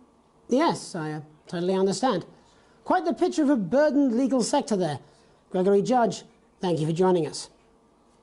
Next, I'm joined by Police Chief Constable Bob Peel, a man with a very different perspective on our nation's crime. Do you think there's a problem with the system, When Bob? are you going to realise I'm sure we all do, not Jeremy. her, I'm Greg? sure we all long for a Trust return me, to the between the days when you drinking could and the safely walk the arse, streets I'm of your very community at aware. night, looking in through windows and generally enjoying your neighbours without the risk of being terrorised by some thug with a knife. Or kosh. So you feel the streets simply aren't safe anymore? Where have we gone wrong, Bob?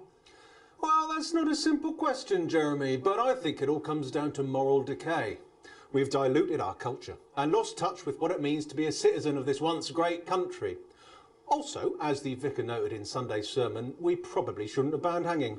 And to what do you attribute this moral decay? Foreigners, gays and gypsies mainly. It's all in the Bible. Look, Leviticus clearly states that... Oh, bugger, hang on a moment. Jeremy, you bloody gypsy. The scene again. Delia, could you give me a little help, please, dear?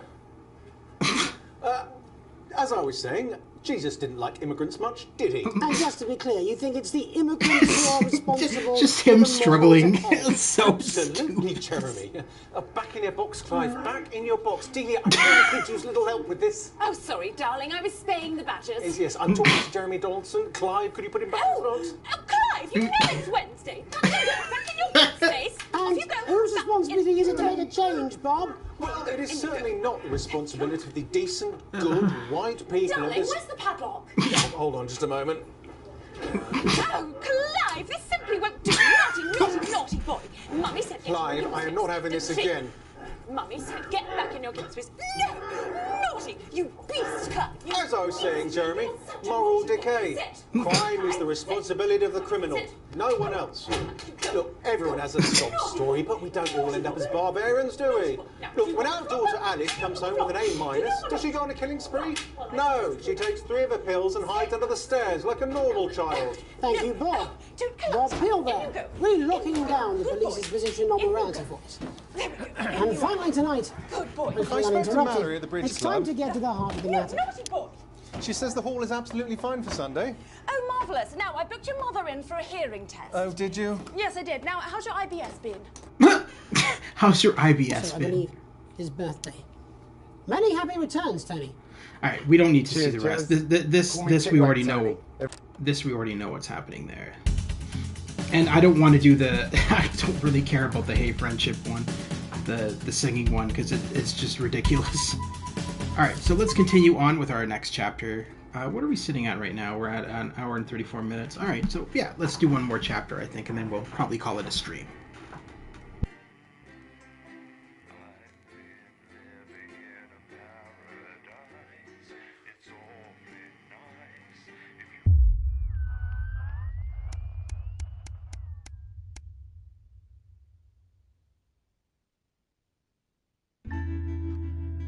And again, with more adventure game elements. You arrive home after another long shift to find a note waiting for you on the countertop. You recognize Sam's hurried scrawl. Chris has been evicted for not paying rent. You know where this is headed. Sam's gone to pick up Chris's stuff from the street. Don't wait up. Underlined twice. So, this is your fault now, is it? You sulkily press play on the cheap horror film you were going to watch together. It used to absolutely terrify you as a kid, but always makes the two of you laugh. It's not the same without Sam, but you still chuckle to yourself occasionally. Just as you get to the good bit, the part where Candy decides to investigate alone, your 14-year-old son interrupts. He wants to go to a friend's house. He looks at you in a way only a child can, pleading, but somehow defiant. You let him go, as long as he promises to be home by 11. You tell Charlie no. He knows he's not allowed out this late on a school night. I say, yeah, defiance. Charlie's voice gets louder and louder as he sees you're not going to change your mind. You pretend that it's for my own good, but really, you just want to be left alone. I fucking hate you. He hesitates. He knows he's gone too far, but in his rage, he can't bring himself to back down. Before you can open your mouth, he storms up the stairs and slams his door. You decide to give him some space. You both need to cool down. You check in on your son before you head to bed. I would say do this one.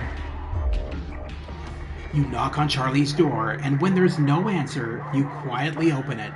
Your son is under the duvet, sulking. He's determinedly facing the wall, but once it's clear you're not leaving until he talks to you, he sighs and turns to face you. He needs to learn to control his temper. He begrudgingly apologizes for his outburst, and both of you sleep much easier having cleared the air.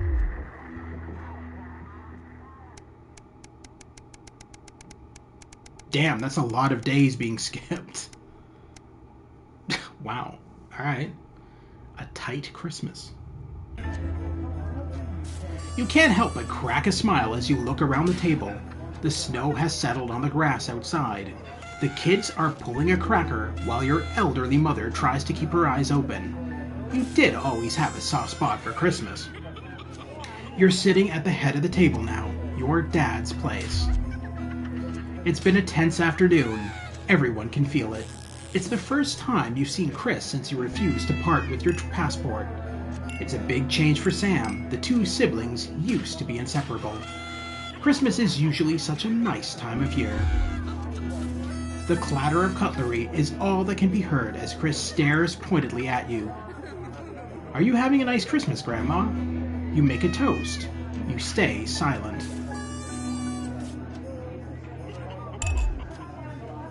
You stand and raise your glass. You stand and raise your glass. Merry Christmas, everyone. I'm glad we're all here. There are murmurs of cheers and more clinking of glasses.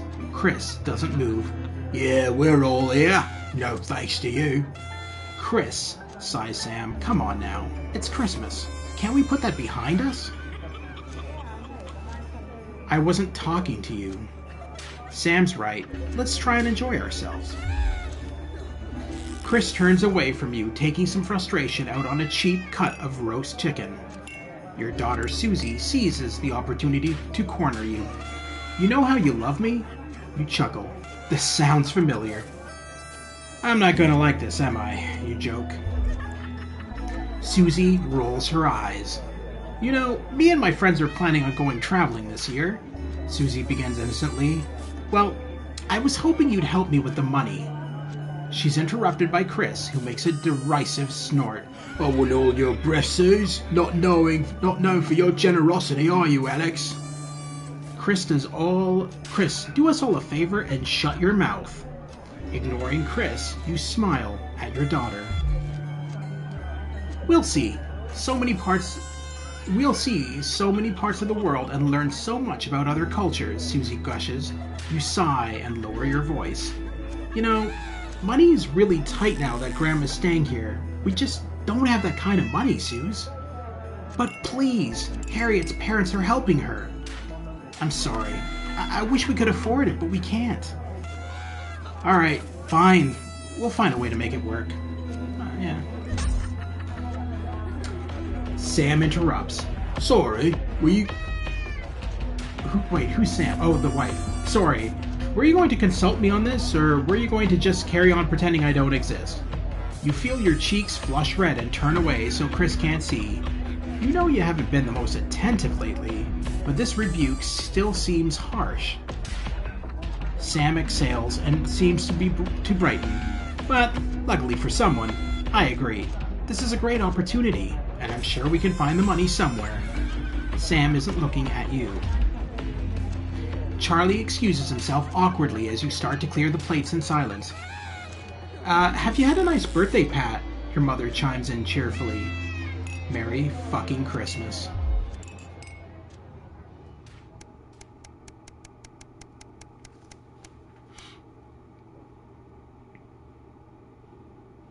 A welcome windfall.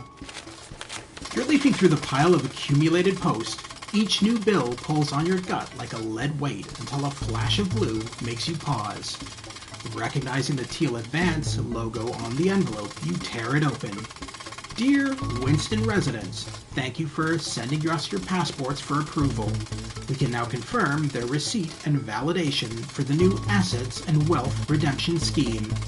Hopefully, this will make the last month of arguments with Sam worth it. As such, it's our pleasure to enclose a check, which we hope you will see as a symbol not only of our gratitude to you, but of our unwavering commitment to creating a society free of inequality. The throbbing of your fresh, speed-induced paper cut is the only reason you can believe you're awake. A check, and a sizable one at that. Chris was right. Advance really are redistributing wealth. We will continue to strive for the betterment of this nation and its people. Forwards together, Julia Salisbury and Peter Clement. The weight of your financial burdens lessens slightly. It's bliss.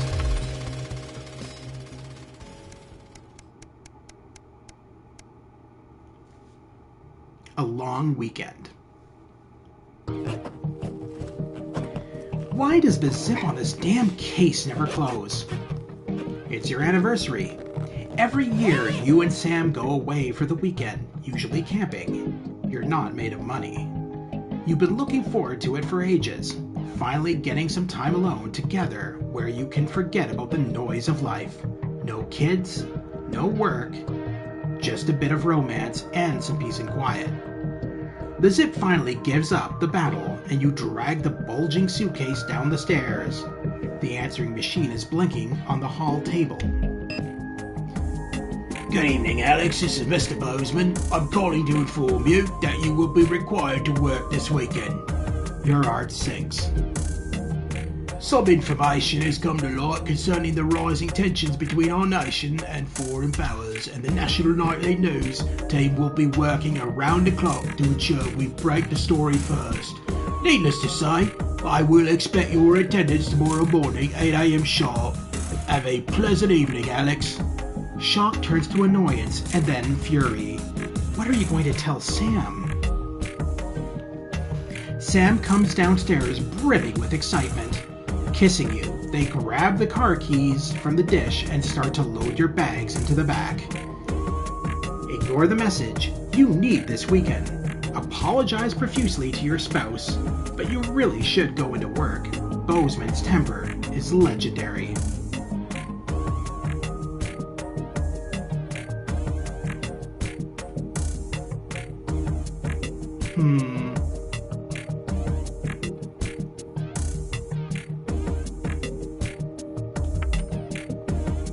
You sigh heavily. You're going to go, aren't you? The voice behind you makes you whip around. You nod simply. Of course you are. It's too much to expect for you to put your family first for once. God forbid. I don't know why I bother, Alex. I really don't. And with that, Sam's gone. The front door swings slightly in the silence.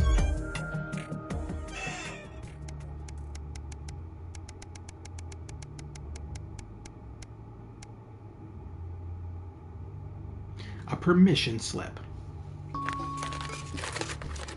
Your son, Charlie, hovers at your elbow as you read. Do you find yourself striving to achieve? Are you an active member of the team? Do you like reaping the benefits of cooperation? Join the Advanced Go-Getters today. Forwards, together. This doesn't sound like the youth club he told you about. Charlie grabs the flyer from you and thrusts a form into your hand. So I can walk there straight from school. Oh wait, no, that's not who it. Okay, so I can walk there straight from school, and Ben's sister can drop us home together. So you won't have to do anything. You sign the permission slip for your son to join the Advanced Go-Getters. You refuse to sign the form for your son. I say let's sign it. Your son is thrilled. It's heartwarming to see him so passionate about becoming an active part of the community. This can only be a good thing.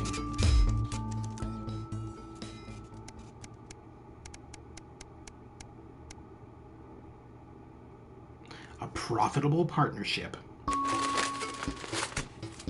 After a particularly long day at work, you come home to find the posts sorted into piles, as Sam has taken to doing recently.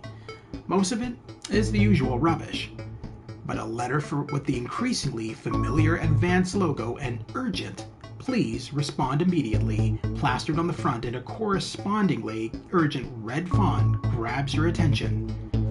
Best to get it over with. Dear Winston residents, this letter is to inform you that the Advance government has taken another step forwards in our fight for equality. By nationalizing the largest private corporations and redistributing their resources among the citizens of this great country, the Partnership Bonds program ensures that wealth created by the people is delivered to the people. You don't remember this being in the manifesto. Every household will become a partner in one of 3 carefully selected institutions chosen by Advance for consistent high performance and financial security. Please note, all returns are based on public opinion and cannot be guaranteed. Please select one of the following. EOB, Eye of the Beholder, Incorporated. Whether it's cosmetics, clothing, or couture, we see the beauty in all our customers. Neil's Deals Limited. It's always a steal from Crazy Neil. Pleasure Corp. Our business is your pleasure. From sport to travel, or even just some you time. You can't say pleasure without leisure.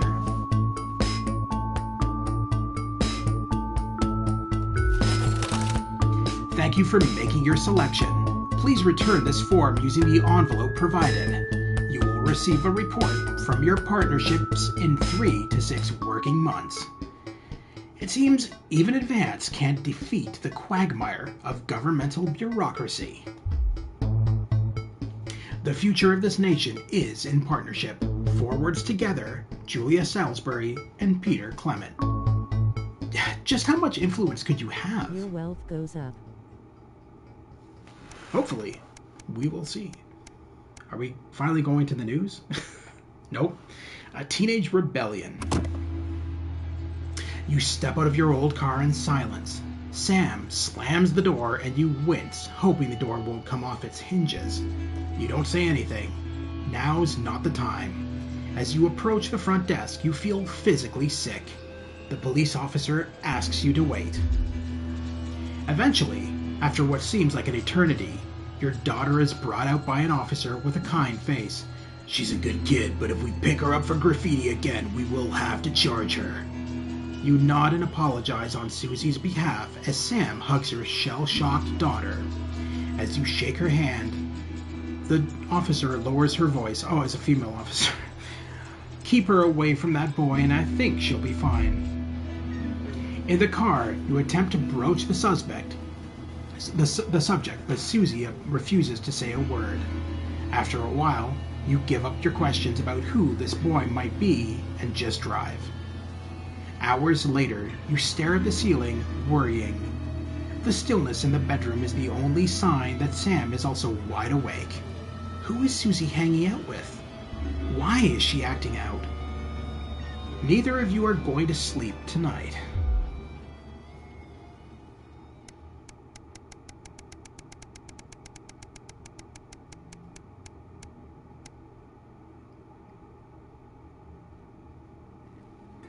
All right, and the final news broadcast for tonight.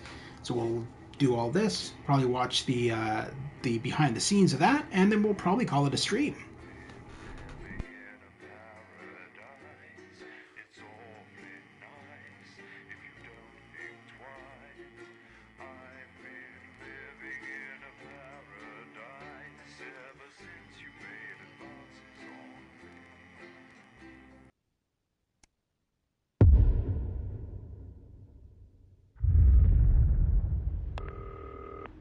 Good evening, Alex. It's Bozeman here, your boss. While you're powering up and getting the adverts loaded, I thought I should just tell you that we've had one of those public information films from the government, and it's mandatory that you play it. You still have a free choice for the other two, so read those tape labels carefully, but make sure you play the advance advert, preferably at the second break. Right, that's the lot. Have a great show, total pimp.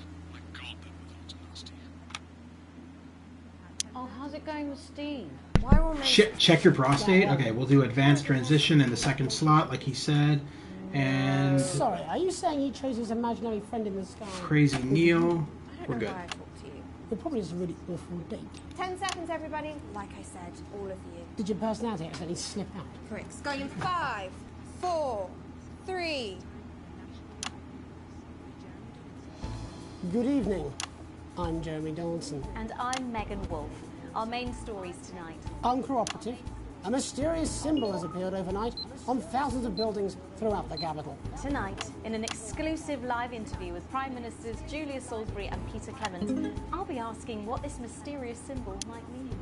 After 3 months of record-breaking approval ratings, could this be the daring first move of a silent resistance movement? And what would that mean as we go into the future? We shall overcome.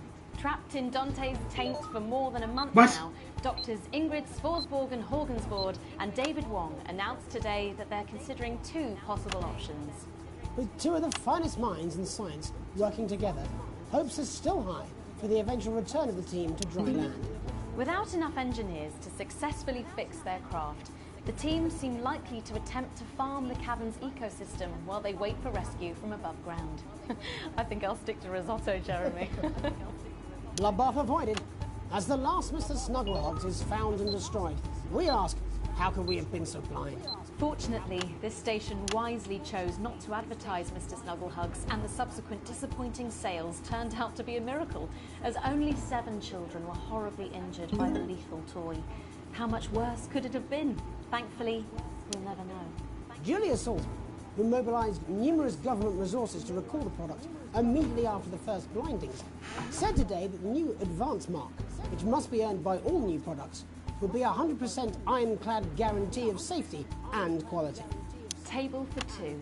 Johnny Hamsleeves and Tiffany Lamour were spotted having a private moment out at lunch today. The popular couple have certainly been on a roller coaster since they started dating late last year, and this image is sure to place them firmly back in the tabloids. Could we be on the verge of the biggest celebrity wedding since professional wrestler Randy Grizzlenuts McFridge married his longtime tag team partner Tina Turner? Grizzlenuts McFridge. What? Of cake. Is his once celebrated role model about to become the bad boy of sport? And onwards and upwards. In an attempt to put the Mr. Snugglehugs disaster behind them, Remington's Fist CEO Sophia Remington today announced Quite a name. that already has the markets buzzing with interest. This groundbreaking product came as quite a shock when it was revealed earlier today, though its critics are sceptical that the young CEO can fulfill her promises. First male contraceptive pill? 5,000. That's the slogan funny. accompanying the announcement that has rocked the construction industry this morning. The breakthrough device for aiding in installation is sure to change the way we see the humble flard. With that exclusive Prime Ministerial interview coming up later. And our very own Patrick Bannon live at the first annual Sports Board final. You won't want to miss a second of tonight's National Nightly News.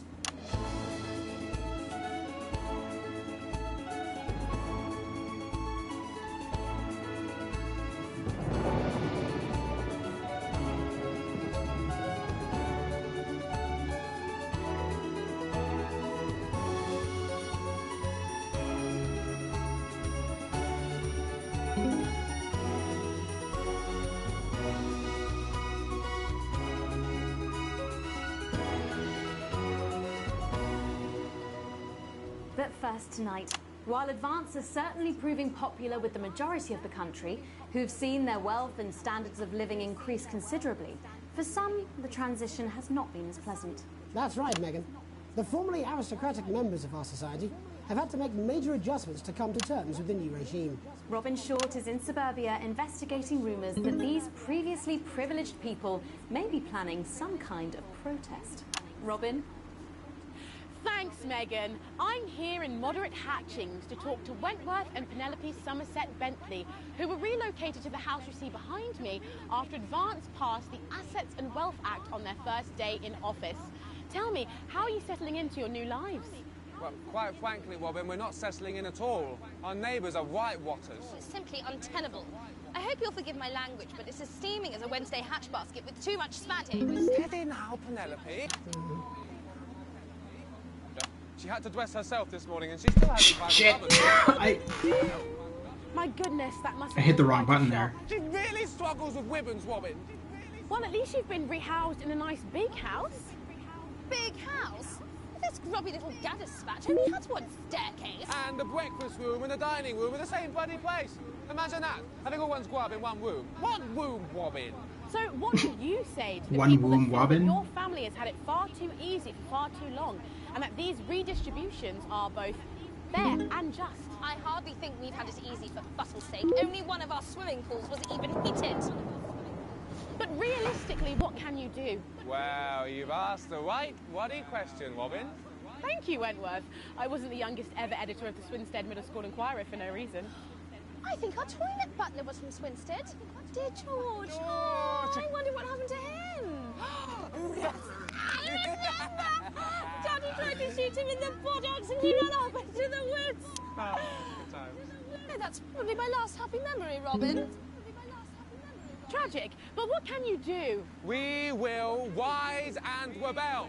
We wage war on our revolting rulers with righteous words and rebellious writings. Our best guess in our quest for redress is to divest our breasts in an undressed bare chest protest. Oh, what's that? Daddy! Daddy, it's Daddy! Please don't do that. We can't show this on the news. Right, you buggers! Carry ho!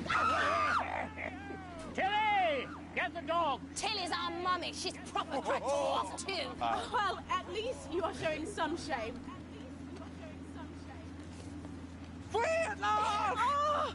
Somerset Bentley, glad to meet you. See, the protest has started already. Nice sharp work, boy. Thanks, Daddy. He gets that from me, you know. And forgive me, What the hell is going on right now? Oh my god. Oh, language, Penelope. We are nude, not rude. Sorry, Daddy. We want the world to realise we won't roll over and run away. We will revolt. We will rise again. Yes, we bloody well will. Stuff and pip-pop. Are you okay? Daddy, how can you? Shut up and get your Well, Jeremy, Megan, as this embryonic protest movement takes one in the toxins, it's nice to you in the studio. I'm Robin Short, struggling surreptitiously in Moderate Hatchings. Thanks, Robin. That's certainly a story we want to be keeping an eye on, eh, Megan? Speak for yourself there, Jeremy, but I've seen enough shaft work to last me a lifetime. I'm sure you have. But can a naked protest movement ever really catch on? It doesn't seem like the way we do things in this country. But as I'm sure you're aware, Jeremy, this country is becoming a very different place. Yes, but seriously, who's going to run around naked in our weather? Hopefully not you, Jeremy. Yes, well, there wouldn't be enough canvas for the slogans. When we come back, our very own Patrick Bannon will be live from the Sports Board Finals. Stick around, you won't want to miss it. We'll be back after these messages. 1 minute back. Oh, sorry, I'm busting. Oh. She's funny. Yes, I know. It's very endearing. She wants your job. She's welcome to it. Why is it raining on my desk? Alex, Bozeman, we're getting reports in that naked protesters might try and spoil the sports board final by waving their fleshy bits about. Try and make sure you don't broadcast it. It's 6 p.m. for God's sake. No one wants to see fannies on the news. Bozeman out. Yeah, okay, so this next part is like a sporting event, and halfway through you recording it from the various cameras, a bunch of naked people start coming in, and you have to keep the cameras off of them. Now, they're actually not naked, it's, they're censored, but still, you're supposed to keep the cameras off of them.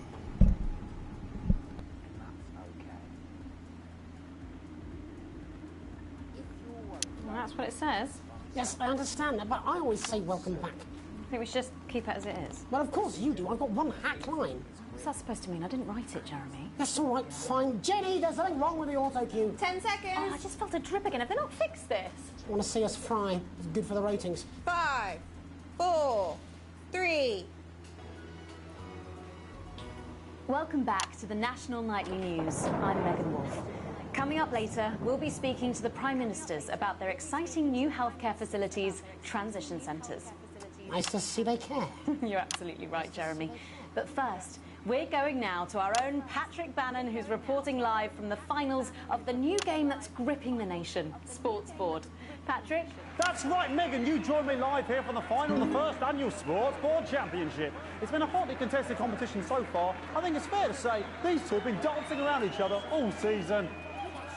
First up, we have Eddie Striker. She's the more experienced of our two players today. Striker has got an accuracy of 7, a danger rating of K, and a 12-month driving ban. Striker's known for her signature move, the lanky hamster. And facing her tonight, hoping to prove himself with a career record of 12 outs, 14 finishes, and a divorce pending, it's Mr. Wingspan himself, Tommy, the Fingernail Harris. Just waiting on the ref now. The slapping ceremony is taking part. Still going on.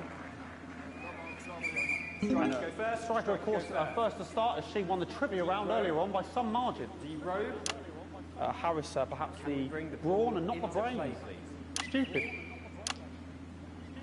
Eddie Striker. Nice start there from Striker. She's determined not to let the nerves show. Not after last time. On to Mr. Harris now. Tommy. Using his arm to pick up the ball. Not a bad shot there from Harris. Back to Striker for shots number 3. All right. She's gone to sort of throwing it under her legs. Not bad if you ask me. Was there contact? Don't know why you can. To Harris. Bit of business with the ref, but it got sorted out. Back to Harris now. A ball in the hand is worth 2 in the bush. Football. Move back. I'd say that's fair, but what do I know? Oh no, and Harris is not going to be happy with that. So really not a good start there for Tommy Harris in round 1. We can only hope that round 2 treats him a bit better. This sport is so stupid. They're supposed to, like, miss the basket to win. It's so dumb.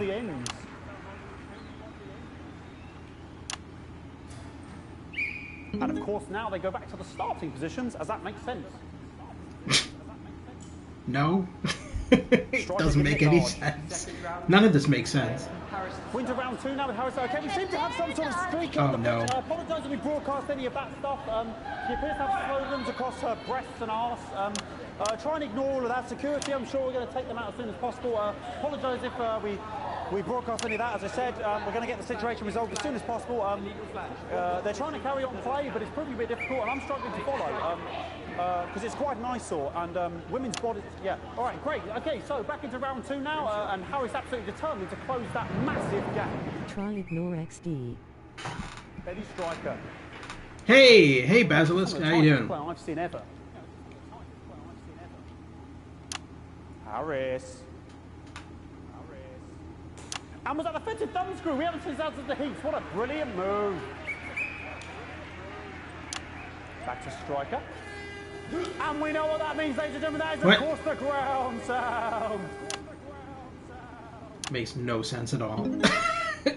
Excellent bit of play here on both sides of the bucket. What is with his eyes? I'm finding the technical mastering display here absolutely blooming, jaw-dropping. How to ignore jiggle boobs. Harris's neck or head.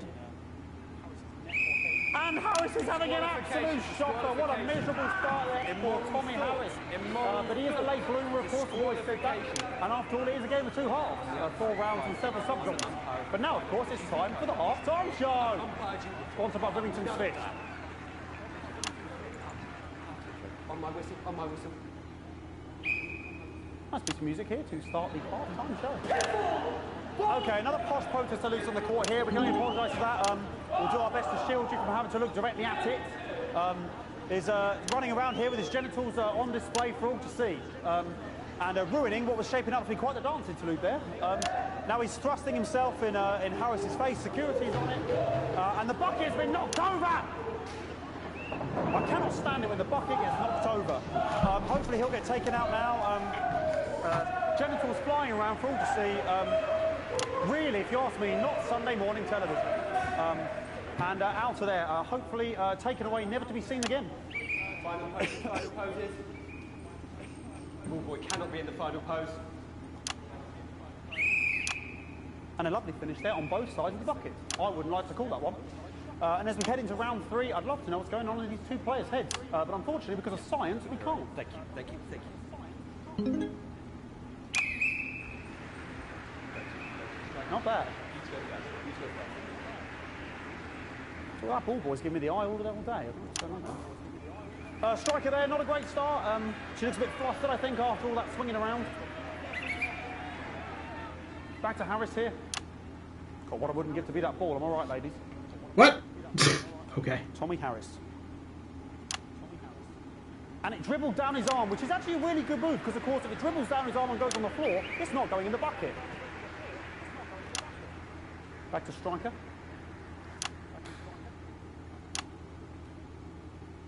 And Striker's gone for the animal bonus there, but of course, perhaps... And yes, Harris has countered with a tiny bell. That is wonderful play. Of course, we've seen that before. Look at her face. She is absolutely gutted. What a mud. That could have been the clincher. What a massive shame. Harris receives possession now. Harris to serve now. Harris, of course, undefeated by Kestrel in his last 4 battles. So, there we go. Tommy Harris. That's all right. Not bad there. He threw it quite far away from him, which is quite a good idea. Very clever there. Perhaps a little contact. Caution from the referee, who's being, if you ask me, a little bit harsh. Ellie Striker. And she's let the nerves get to her. What the hell was that? You hate to see it, don't you? You cannot believe it. Oh, for God's sake. Okay, like, I mean, this is a mess now. I don't know what I can be doing about this. I mean, there's sort of breasts and genitals for all to see. I mean, there's only so much I can do. They're sort of everywhere, aren't they? All right, I'll try and carry on. The players are trying to carry on, but of course it's difficult because these protesters hopefully we can get them taken off soon so we can carry on with the match. Nonsense is going on here. Yes. We want our money. Yes, very good. Take them away. Bloody wasters. Absolute wasters.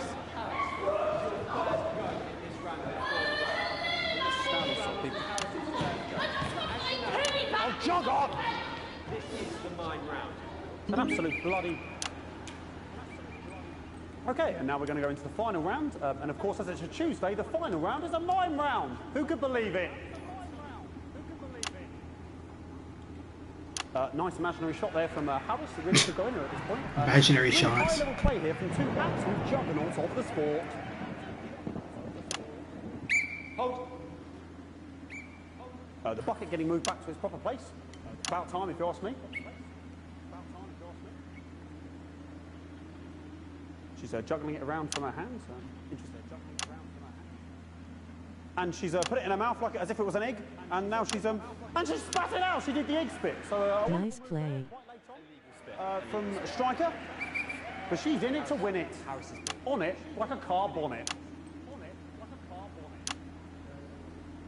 Tommy Harris here, having a bit of beef.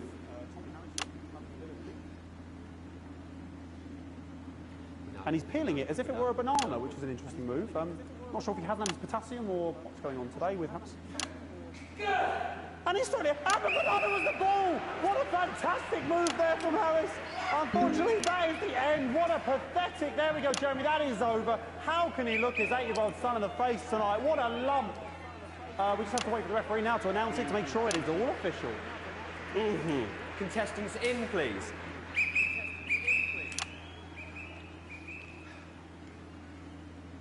And the winner of the first annual Sports Board Championship is...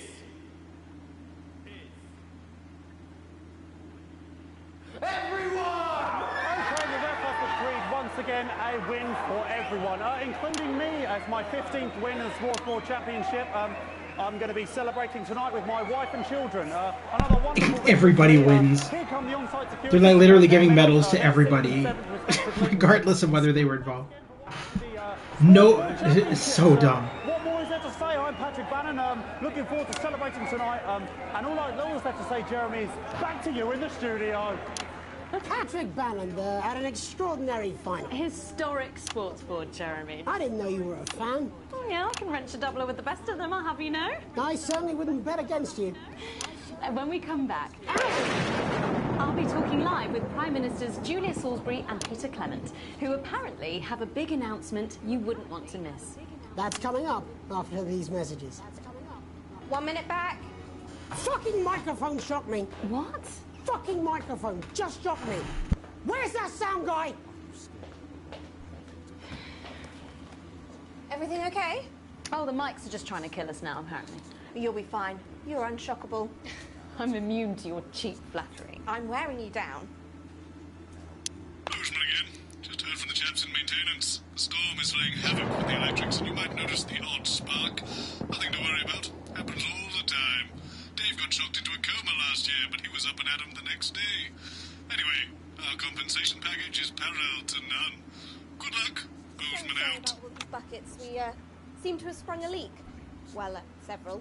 Oh no, it's the drunk guy. It's the drunk guy again.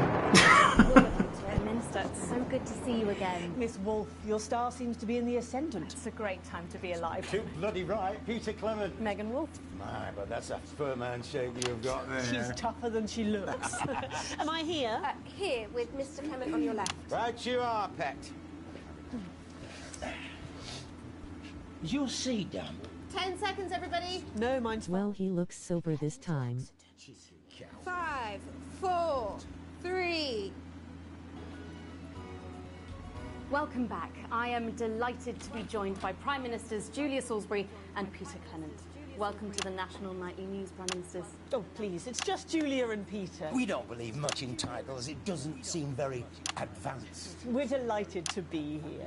Well, firstly, I should ask how you feel about the graffiti that's been springing up across the capital. Should we be worried?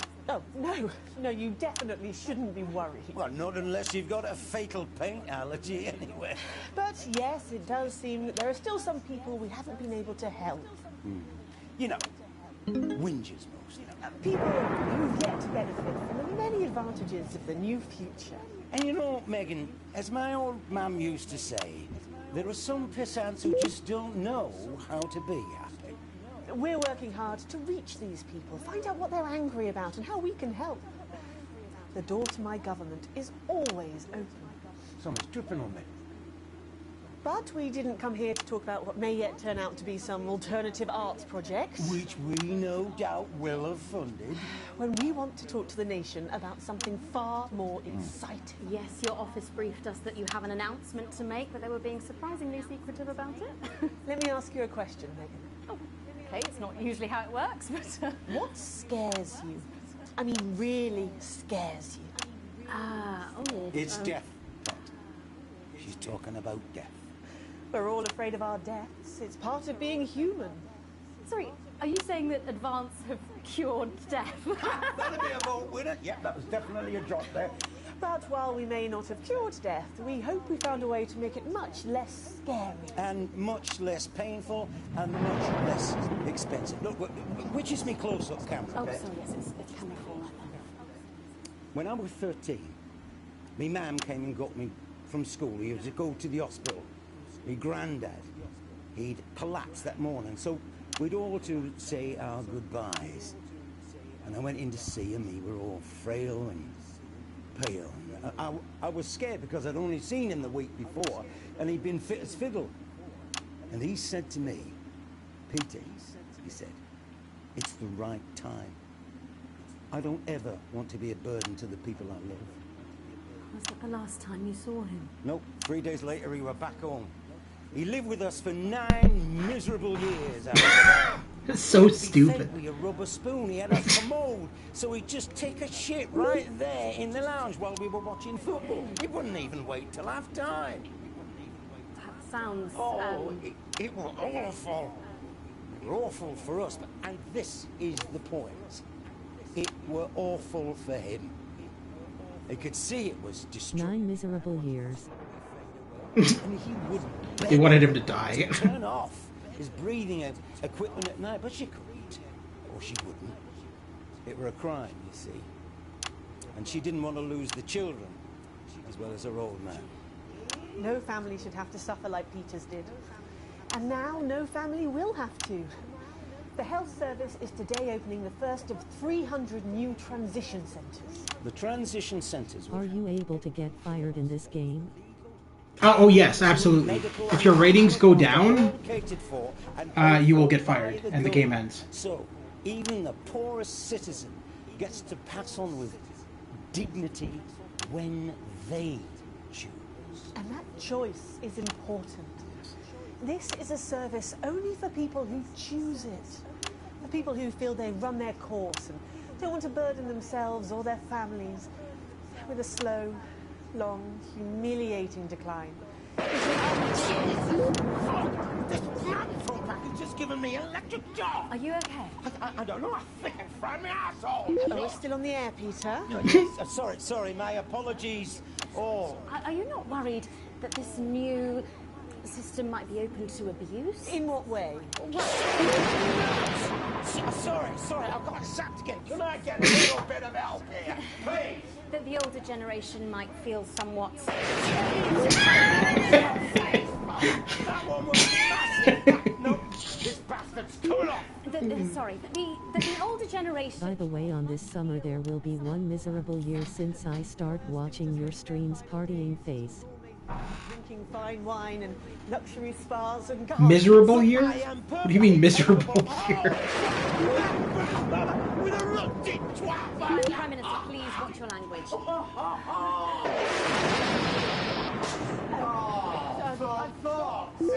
Go get yourself sorted out.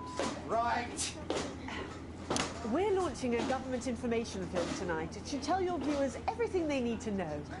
You really do move at a breathless pace. It's hard to believe you've yet to be in office a year. Oh, Megan, we're only getting started. And on that note, thank you both so much for being here. I'm joking. It was quite a year. Right, yes, that's all we have time for tonight. Thank yous go out to our guests.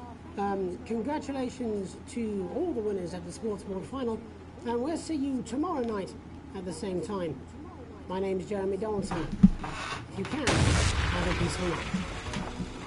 And we're out. Good job, everybody. So they just... It seems so. I don't suppose there's any way this could be a good thing.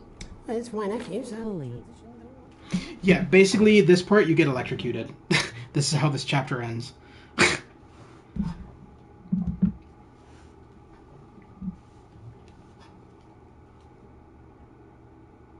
It's not actually... I got an A+ again. That's good. It's not letting me press continue until, I guess, that countdown ends. Yeah. A+ across the board yet again. That's awesome. I received a generous bonus. What's my wealth at? Holiday time. Wait, nope. Well off. Nice. A plus. Yes. Congratulations, you did. A+. Yeah, very nice. No.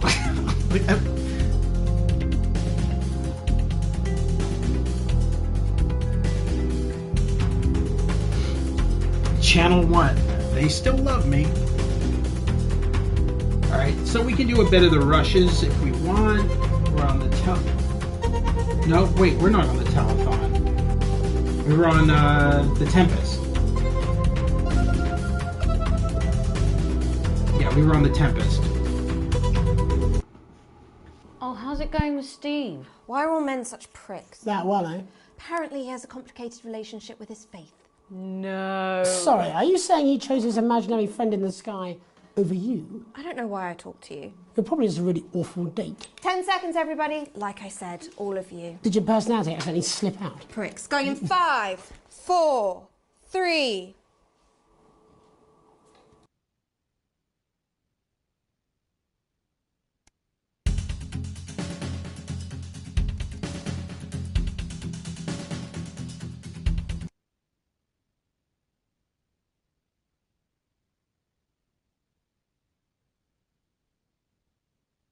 With that exclusive Prime Ministerial interview coming up later. And our very own Patrick Bannon live at the first annual Sports Board final. You won't want to miss a second of tonight's National Nightly News. 30 seconds back. Did you feel that? I just felt a drip on my head. Makeup! Jenny, is it raining? Only in the city. It's bloody lovely in suburbia. It's never lovely in suburbia. That's true. It's a lie they all tell themselves because they're so bloody bored. I grew up in the suburbs. Really? I always assumed you'd grown up in the wild. Because I'm so fierce. Because I watched you eat. 10 seconds, everybody. Makeup! Only slightly creepy. We're going in 5, 4,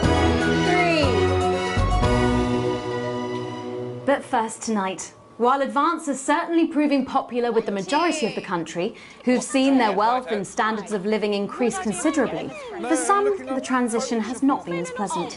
That's right, Megan. The formerly aristocratic members of our society have had to make major adjustments to come to terms with the new regime. Robin Short is in suburbia investigating rumours that these previously privileged people may be planning some kind of protest. Robin? Thanks, Megan. I'm here in moderate hatching.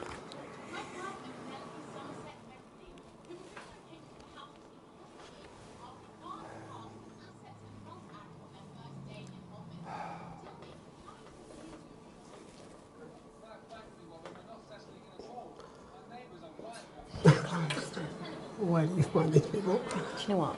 It's enough. It's enough. Good. Right, thanks.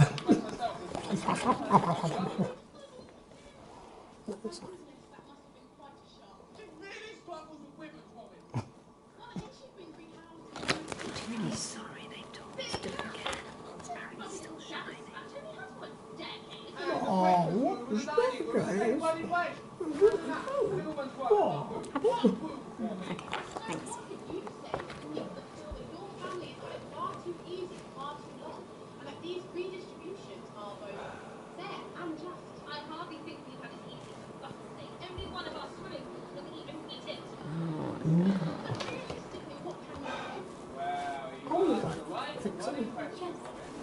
Wait.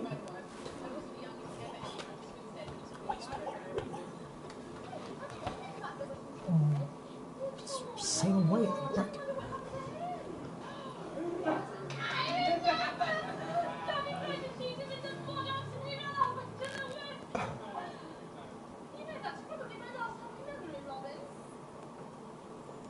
These are lovely people, aren't they?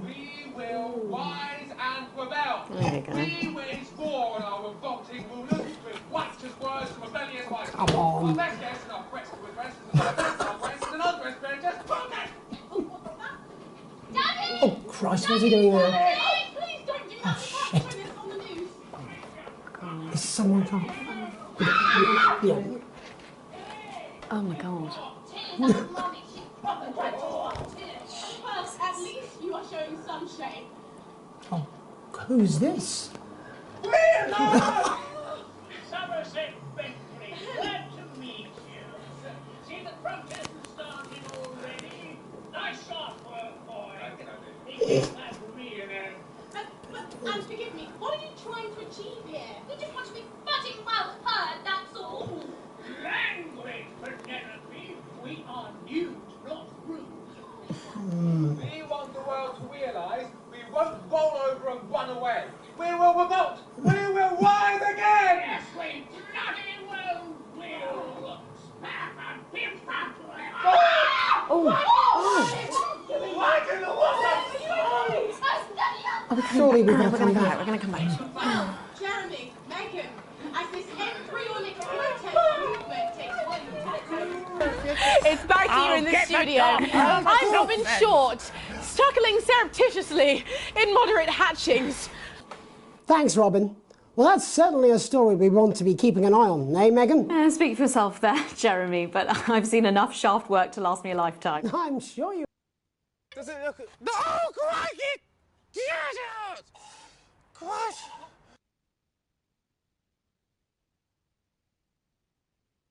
Different place. Yes, but seriously, who's going to run around naked in our weather? Oh, hopefully not you, Jeremy. Yes, well, there wouldn't be enough canvas for the slogans. When we come back, our very own Patrick Bannon will be live from the Sports Board Finals. Stick around, you won't want to miss it. We'll be back after these messages. 1 minute back. Oh, sorry, I'm busting. Oh! She's funny. Yes, I know. I think it's very endearing. She wants your job. She's welcome to it. Why is it raining on my desk?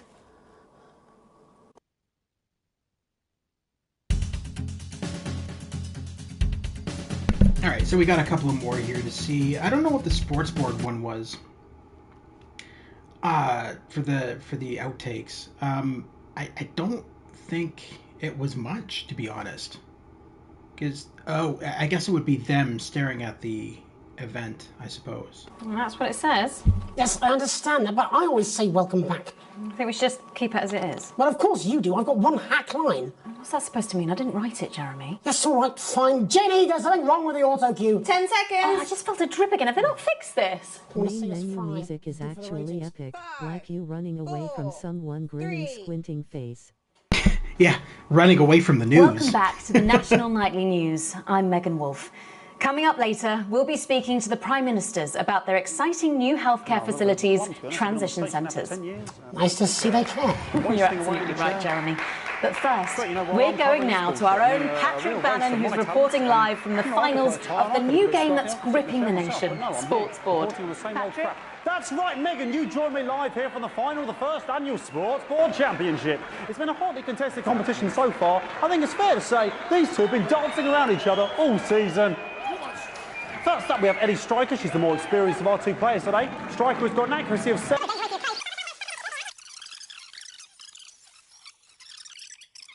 Yeah, I have the funniest feeling that this is just going to be focusing on this, which, honestly, we saw all of this anyway.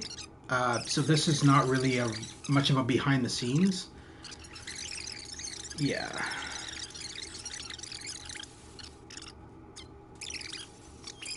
Because I don't think they really did any behind the scenes back in the studio. They just kind of cut back to the studio.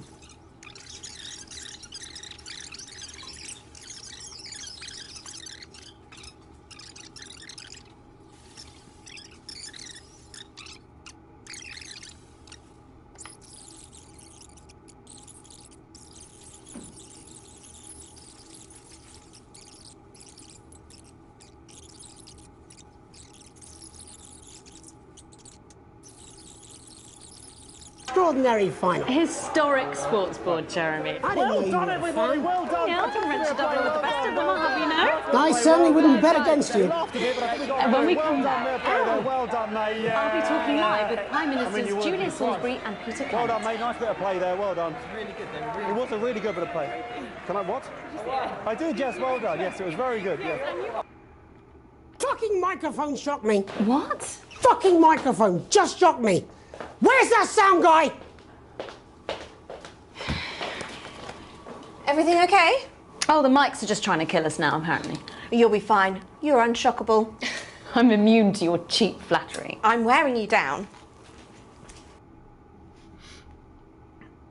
All right. PM's in the studio.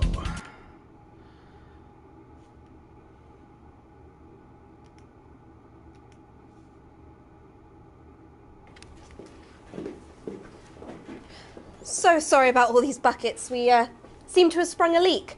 Well, several, actually. You're going to need a whole new lining up there.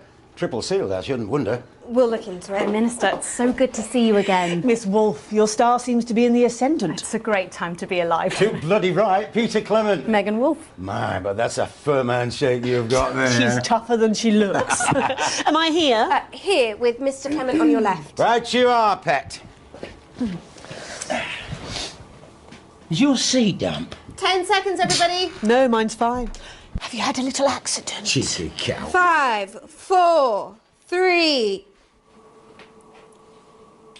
Welcome back. I am delighted to be joined by Prime Ministers Julia Salisbury and Peter Clement. Welcome to the National Nightly News, Prime Ministers. Oh, please, it's just Julia and Peter. We don't believe much in titles. It doesn't seem very advanced. We're delighted to be here. Well, firstly, I should ask how you feel about the graffiti that's been springing up across the capital. Should we be worried? Oh, no. No, you definitely shouldn't be worried. Well, not unless you've got a fatal paint allergy, anyway.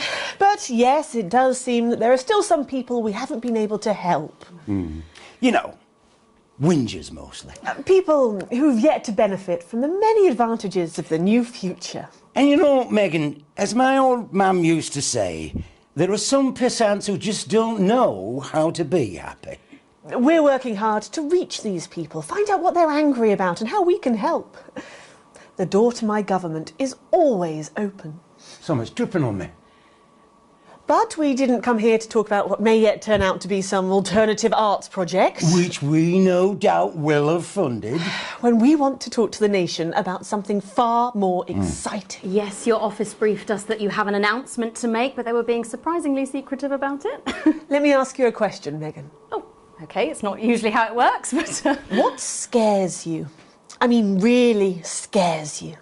It's death, pet. She's talking about death. We're all afraid of our deaths. It's part of being human. Sorry, are you saying that Advance have cured death? That'll be a vote winner. Yep, that was definitely a drop there. But while we may not have cured death, we hope we found a way to make it much less scary. And much less painful and much less expensive. Look, which is me close-up camera, Oh, pet? sorry, yes, it's camera 4 right there. When I was 13, me mam came and got me from school. He had to go to the hospital. Me granddad, he'd collapsed that morning, so we'd all to say our goodbyes. And I went in to see him. He were all frail and pale. And I was scared because I'd only seen him the week before, and he'd been fit as fiddle. And he said to me, Petey, he said, it's the right time. I don't ever want to be a burden to the people I love. Was that the last time you saw him? Nope. 3 days later, he were back home. He lived with us for 9 miserable years after that. He had to be fed with a rubber spoon. He had a commode, so he'd just take a shit right there in the lounge while we were watching football. He wouldn't even wait till half-time. That sounds... It was awful. It were awful for us, and this is the point. It were awful for him. He could see it was destroying me, man, watching him slowly fade away. And he would beg her to turn off his breathing equipment at night, but she couldn't. Or she wouldn't. It were a crime, you see. And she didn't want to lose the children, as well as her old man. No family should have to suffer like Peter's did.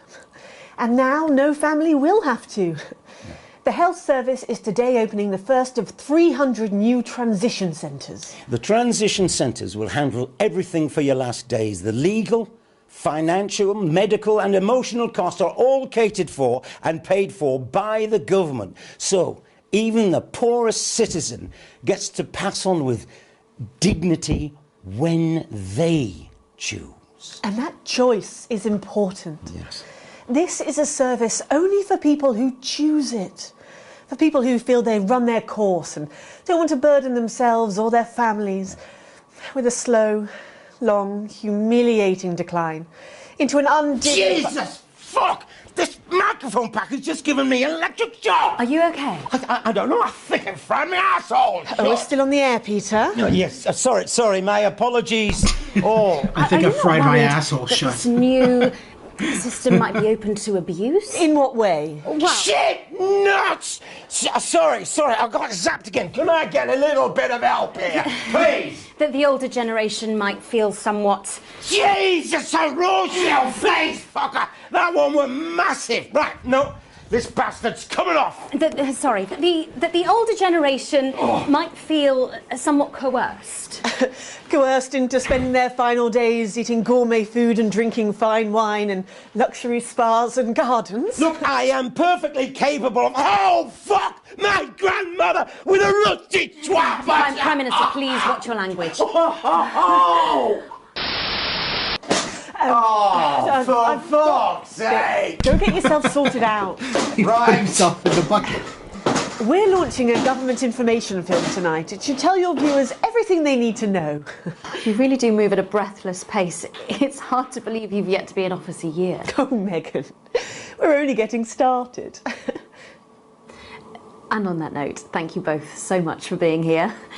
Jeremy. Right, yes, that's all we have time for tonight. Thank yous go out to our guests. Congratulations to all the winners at the Sports Board Final, and we'll see you tomorrow night at the same time. My name's Jeremy Donaldson. If you can, have a peaceful night. And we're out. Good job, everybody. So they just... It seems so. I don't suppose there's any way this could be a good thing. It's for my nephew, so we transitioned the moment I saw the leak. Okay, so there we go. That was all of our behind the scenes for that. So that was Not for Broadcast on the PlayStation 5. This is a PS4 game that is out for PC, PS4, Xbox One, and I think it's on the Switch as well. So thank you very much to everybody who tuned in tonight to watch this. Thank you to Stu from Stu's Game Reviews. Thank you to Lewis, and thank you to Tom for tuning in. So thank you very much to everybody. I hope you guys had a wonderful night and enjoyed this lunacy as much as I did. We'll continue on with this at a later date, and then tomorrow or over the next couple of days, we will continue with Hogwarts Legacy, which is long awaited. So we'll continue on with that over the next couple of days. Until then, I hope you guys have a wonderful night, and I'll see you soon at the Gamers Grotto. Please remember that if you missed any of the previous live streams, simply go over to my playlist section. You'll find all of the live streams in there. You'll also find a joint collaboration section and the Pirates of the Geek Vortex podcast, which we stream every Friday night at 10:15 p.m. Eastern Standard Time on All Up Productions channel. We cover everything from the newest video games to the newest movies, TV shows, books, and comics, as well as board games. So thank you very much once again, everybody. Have a wonderful night, and we'll see you soon for more live streams. Next time, Hogwarts Legacy, and then we'll go into possibly Forspoken after that. Anyway, take care, guys. Have a wonderful night, and we'll see you soon.